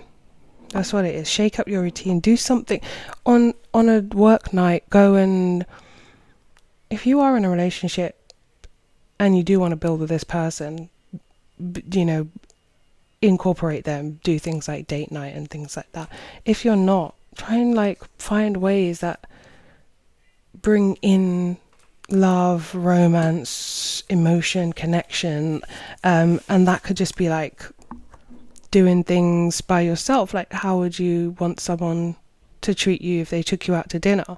Get yourself a little rose, you know, dress up nicely, just shake things up completely in the next 7 days, and really just love on yourself. Whatever you want, however you want to feel in terms of the emotional connection.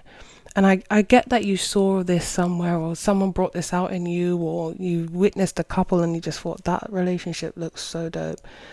Like, I wish I had that. Whatever that is, just, you know, find, you know, what you like. What did you like about that? Write it down and try and embody those qualities in yourself. Like I said, whether it's taking yourself out on date night or whatever it is, just really loving on yourself, healing yourself, and bringing yourself closer and more in alignment to a loving connection.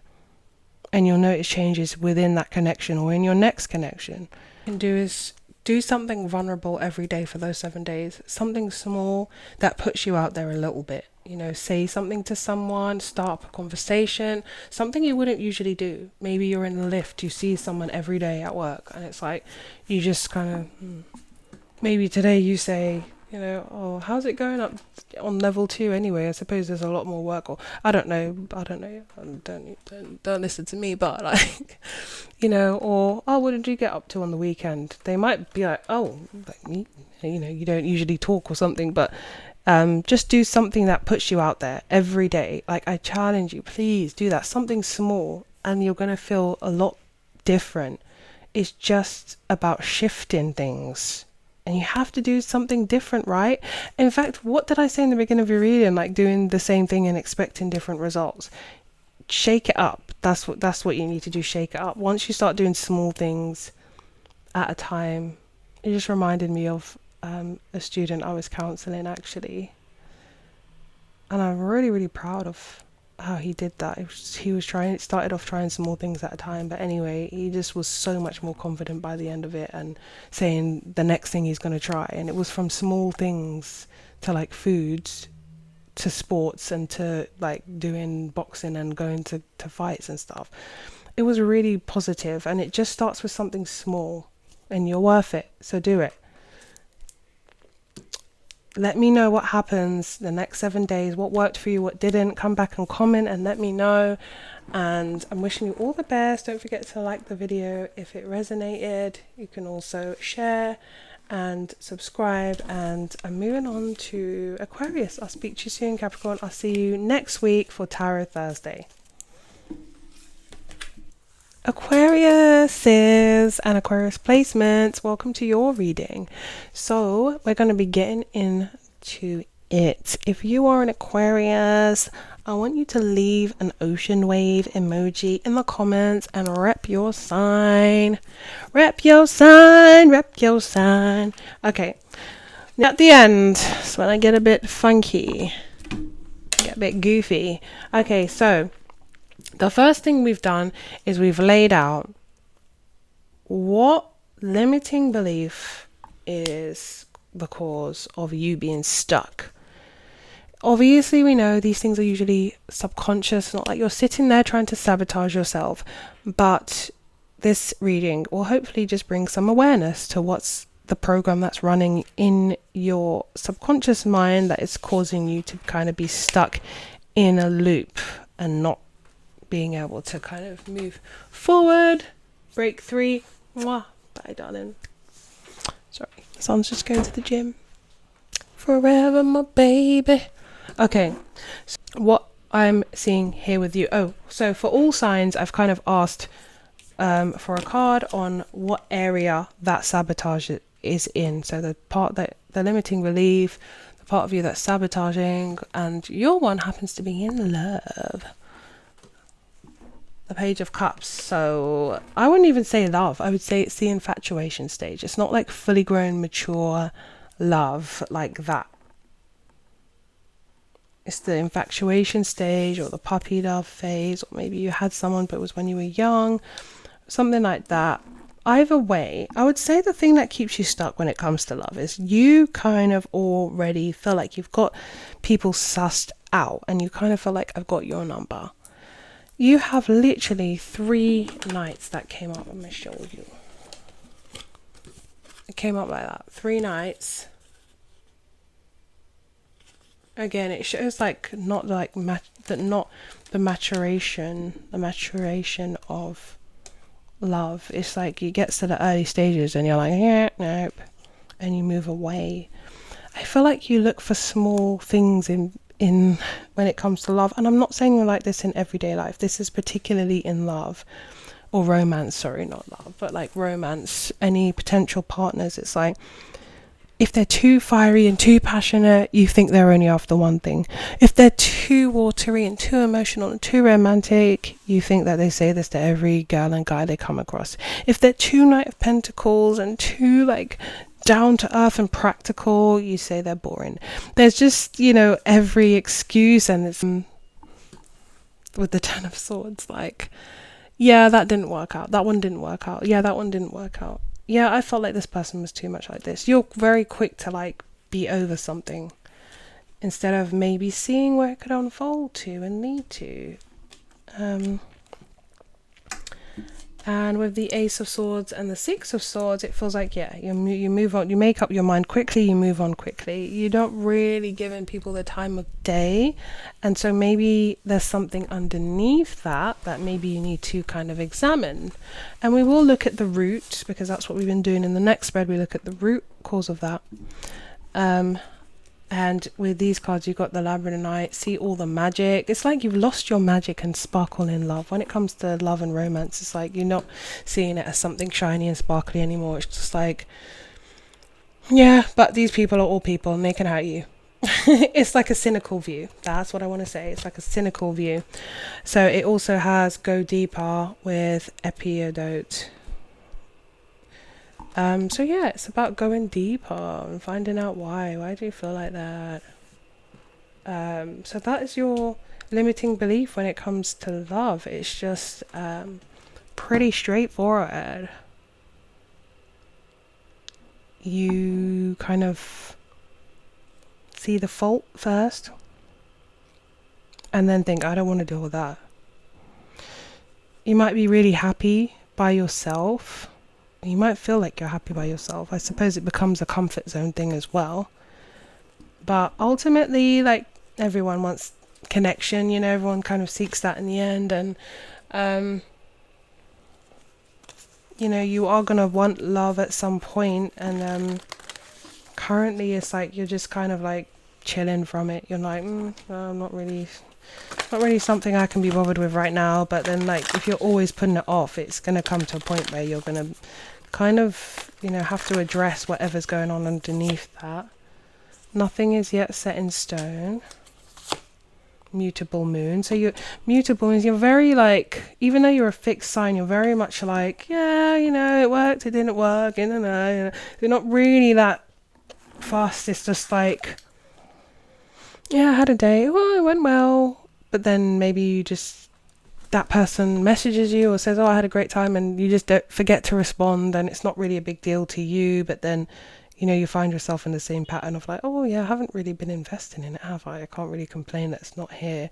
Oh well, never mind, you know. So there's no prosperity lies ahead. So you might be very career orientated, focused on your career, focused on prosperity, focused on building for yourself with this strong bull Taurus. You might be very strong-willed, strong-headed, you know, you have a goal and you're fixed and fixated and focused on that.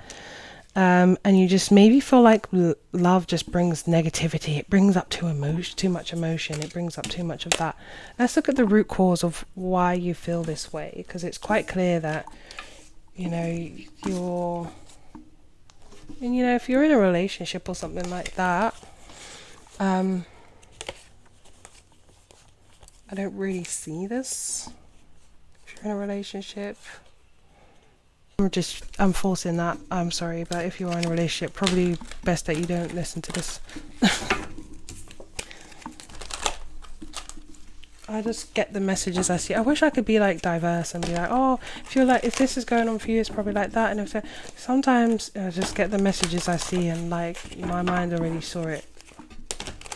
So let's look at the root cause for you.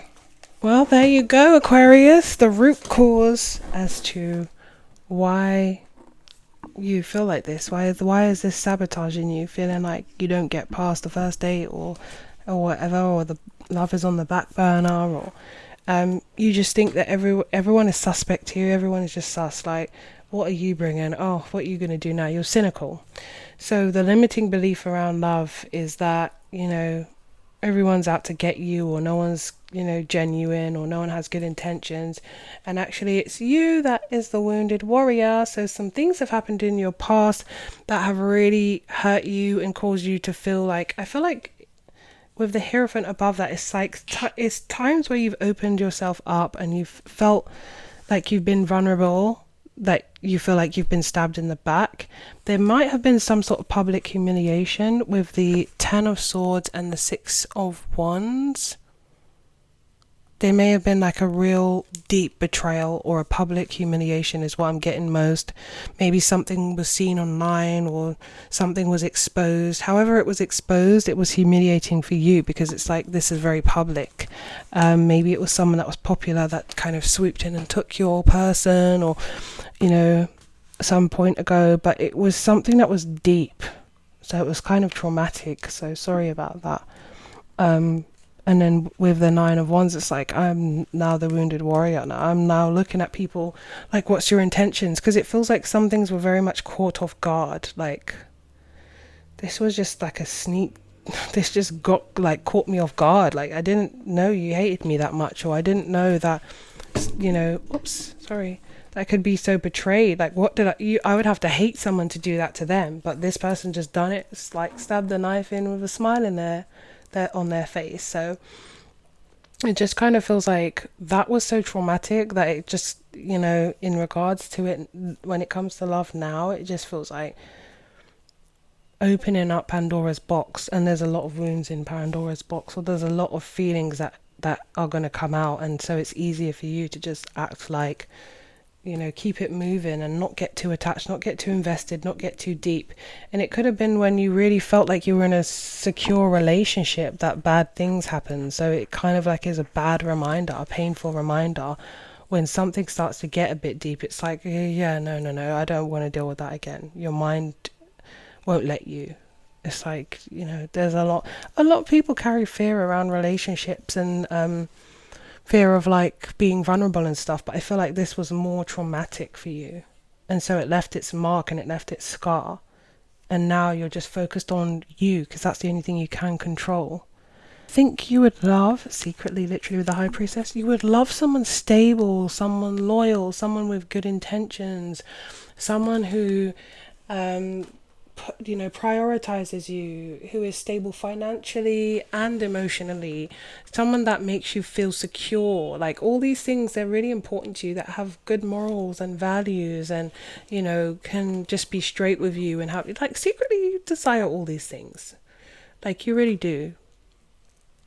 You're just scared. You're just scared. I'm sorry, that's from Cocktails, the film Cocktails.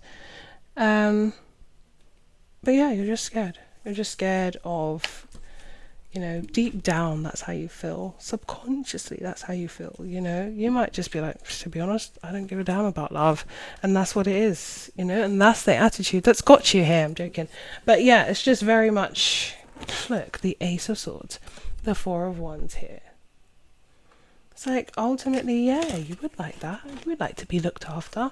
And with the King of Wands, I get that you want someone to be protective over you, passionate about you. And underneath the Four of Pentacles, you want them to be secure financially, to keep you stable as well. The King of Swords, intelligent. The 10 of Cups, we can keep going. You want them to be family orientated. You want to be a part of their community. You want to build a family together, or if you've got one already, you want to combine, you know. You want all of that. Like, that's what you really desire. But underneath that is the Three of Swords and the Eight of Swords and all the things that have happened. And it's like, I don't want to get involved in that. It's just, it's trauma. It's like, it's trauma. There's some sort of humiliation that was so big that caused you to feel like, I do not want to, like, I'm not doing that again. Like, you know, in your mind, in your subconscious, it's like, no, we're not doing that again. We're not doing that again. You know, it's too much. You also have Death and the Lovers again. So the way some things ended in the past for you. So yeah, I think that is the root cause. You've been scorned hard, real hard. Okay. So now we're going to look at the action or step that you can take every day for the next 7 days that is going to counteract this belief and cause you to feel a lot more closer in alignment of what it is you want. You're no longer going to sabotage yourself, okay? So let's have this 7-day action for Aquarius and Aquarius placements. So Aquarius, for the next 7 days, I want you to do something, anything, and you can ask ChatGPT to help you with this, but I want you to do something that shows your commitment to love / long-term relationship with the person that you desire. Now, there's another part to this. You're going to have to write a list of the things and qualities and the qualities that you desire in the other person, how you want to feel, and the dynamic. What does it look like? Do you live your own independent lives, but you're really happy when you come together? Do you live together? Whatever that looks like. I want you to write those things and show how you're take a small, tiny action to show that you're committed to love / relationship. Even if it's not now that you are wanting that. At some point in the future you will, and you're going to start testing your commitment now. The other thing is to get vulnerable. Even if it's like a date or something that you go on, when you're making these, testing out your commitment to love, like say if you go on a date, you're going to get a little bit vulnerable. You're going to, say one thing that you wouldn't normally say that is kind of like, oh, it's out there, but you're just going to be brave and you're going to do it. Or someone you like, or whatever the case is, you're just going to get a bit vulnerable. So for the next 7 days, spend time working on your list. What do you want in the person? What do you want the dynamics to be like? How do you want to feel? Really get into it. And then take one action a day that is vulnerable. Okay? And then let me know how it went. Come back here and comment. Let me know what worked for you and what didn't work for you, etc.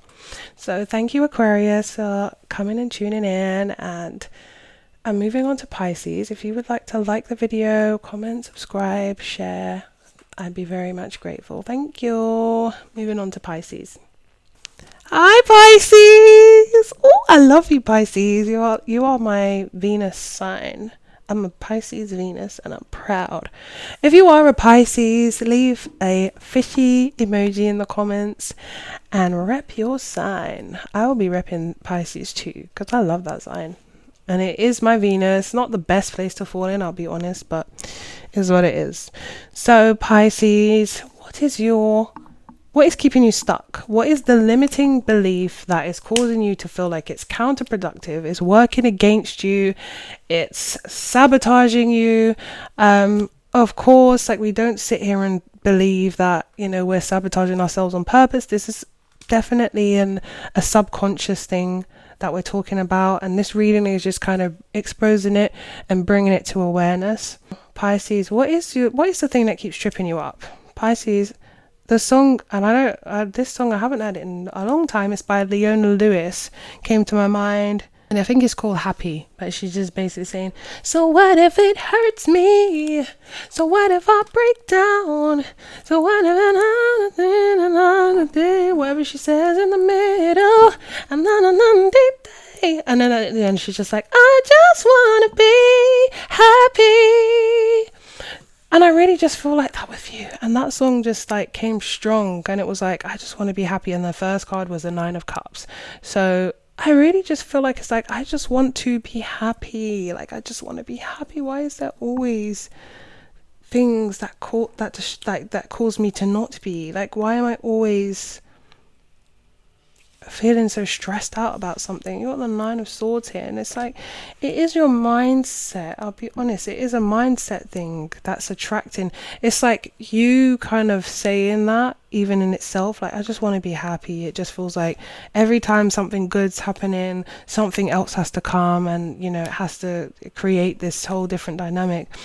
And then you're basically setting yourself up for that, because you're thinking that and you're projecting that out there, and then you're going to find that the universe will line that up with you and find things that validate that thought of, I can never be happy, or I can only be happy for a certain amount of time before that changes, because there's always something in the way.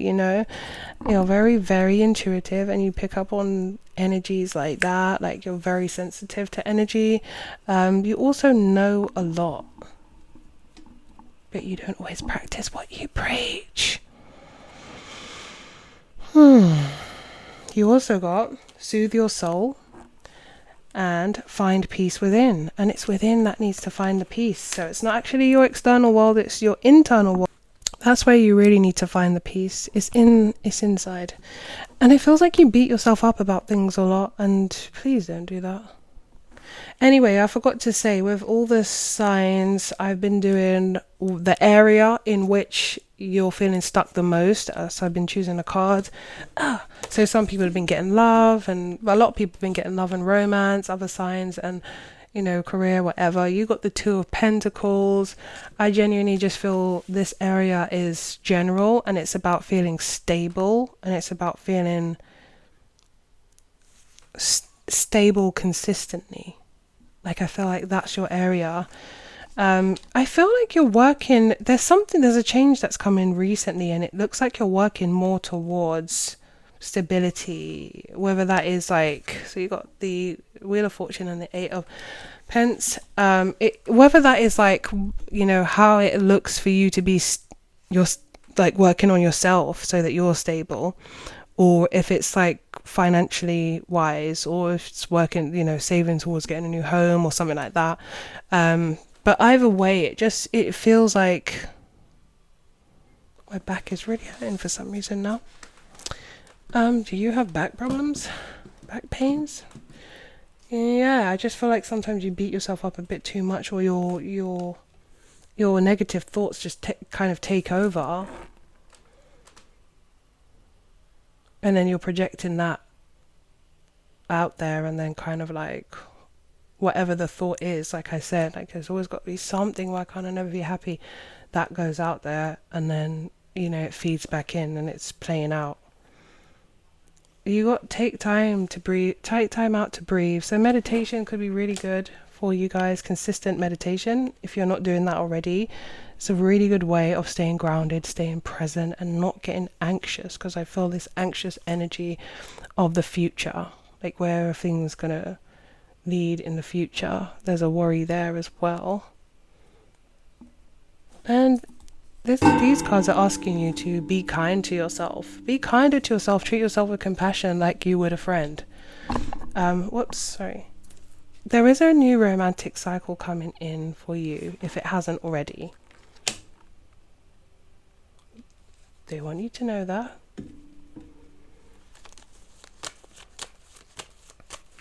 But if you're going to sabotage it with the same patterns as before, then it's going to turn out to be like a similar situation, the similar ending. So be careful with that, with the patterns you form. And it's all about a healthy mindset. I feel with you, it's your limiting belief is you. It's your mindset. It's what you tell yourself you can and can't do. Literally, you are the master. Your mind is your brain is like the puppeteer. You are the master. You can think thoughts, like that's normal, and it doesn't mean that because it's in your brain is in your head that the thoughts are going to be helpful. Trust me, sometimes they're not. Trust me, sometimes they are literally counterproductive, and it's like you could be telling yourself like, you're not good at that, you're not going to be able to do that, and it's like when you actually catch that thought, you're like, damn. Is that what I think of myself? But yeah, for real, like you actually have to become an observer of your thoughts and be able to just like sometimes just challenge them. Be like, well, why can't I? Well, I'm going to do it anyway now. I think you just get into your head so much, and you allow the past maybe to consume you, or things that have made you feel bad. Sometimes the thoughts can get a bit negative, and that's what's going on here. But you are completely and absolutely capable of doing whatever you put your mind to. Like, you're somebody that actually could be you could be good at making money as well, like really good at just making, like taking literally like the old cliche saying, taking lemons and making lemonade.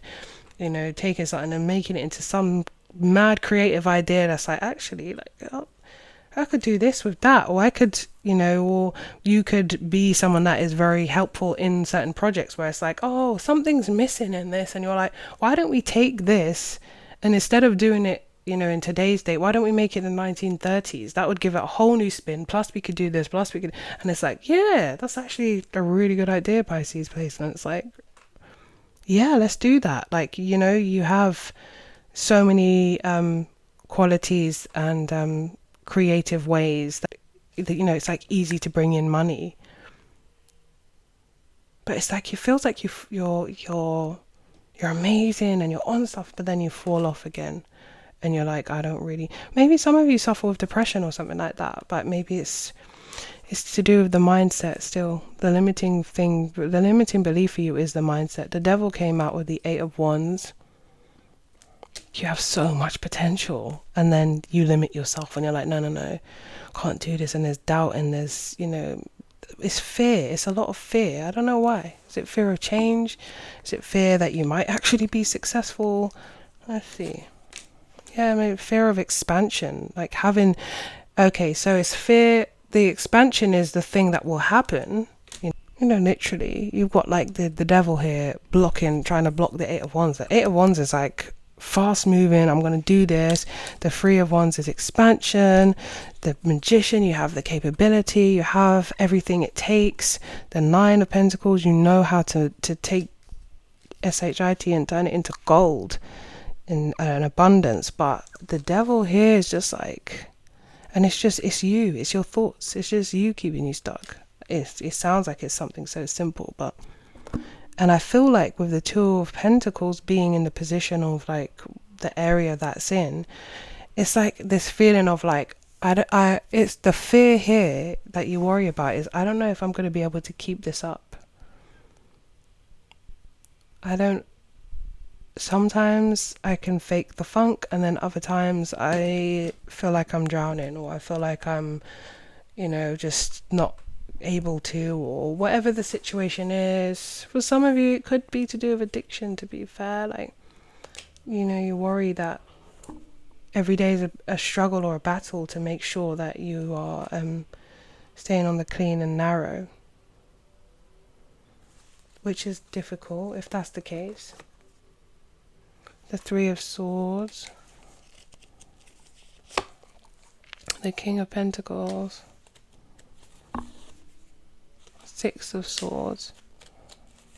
Sorry, I don't know why I'm just 5 of Swords.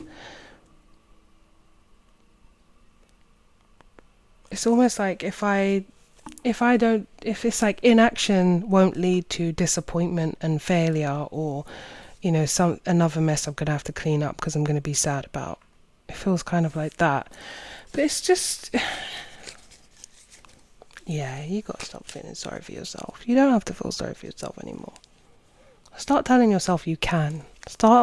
Anyway, we're going to get onto the action part of things. Let's see the root cause. Where did this come from? Why is this here? Why do you feel like this? And then we're going to look at the action that you need to take every day for 7 days to break this and shift your mindset. And you have to do it every day for 7 days. We're going to give you an action at the end to counteract this, because we're not just going to sit here and complain and say what's wrong but then not do anything about it. We'll just give you this is like the advice portion. Okay. And Pisces feelings, causing them to limit themselves and sabotage themselves. Where does this come from?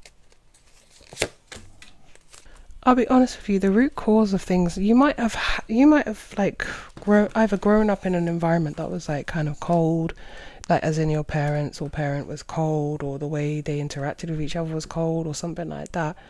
But more importantly, it just feels like your perspective on life might have been really like all or nothing type of energy. Like maybe you just felt like, for example, when it came to like love, it was very dreamy, and it was like it's, I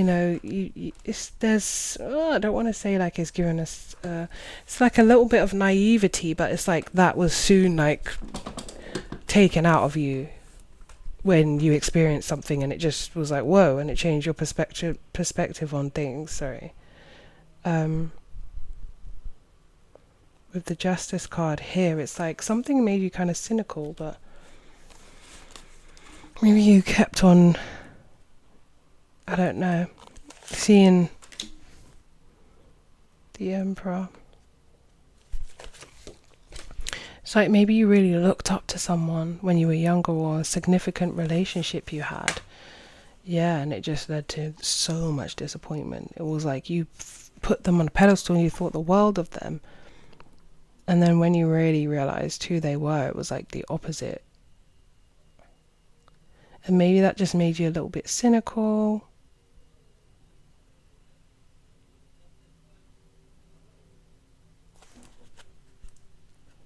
Like there might have been things that they said that chipped away at your self-worth, your self-esteem, and some things stick with you. You internalize it. It could have been a parent's dynamic, but some things stick with you and you internalize it, and it's just like your internal dialogue, and then it becomes a part of your voice in your head, and it's negative.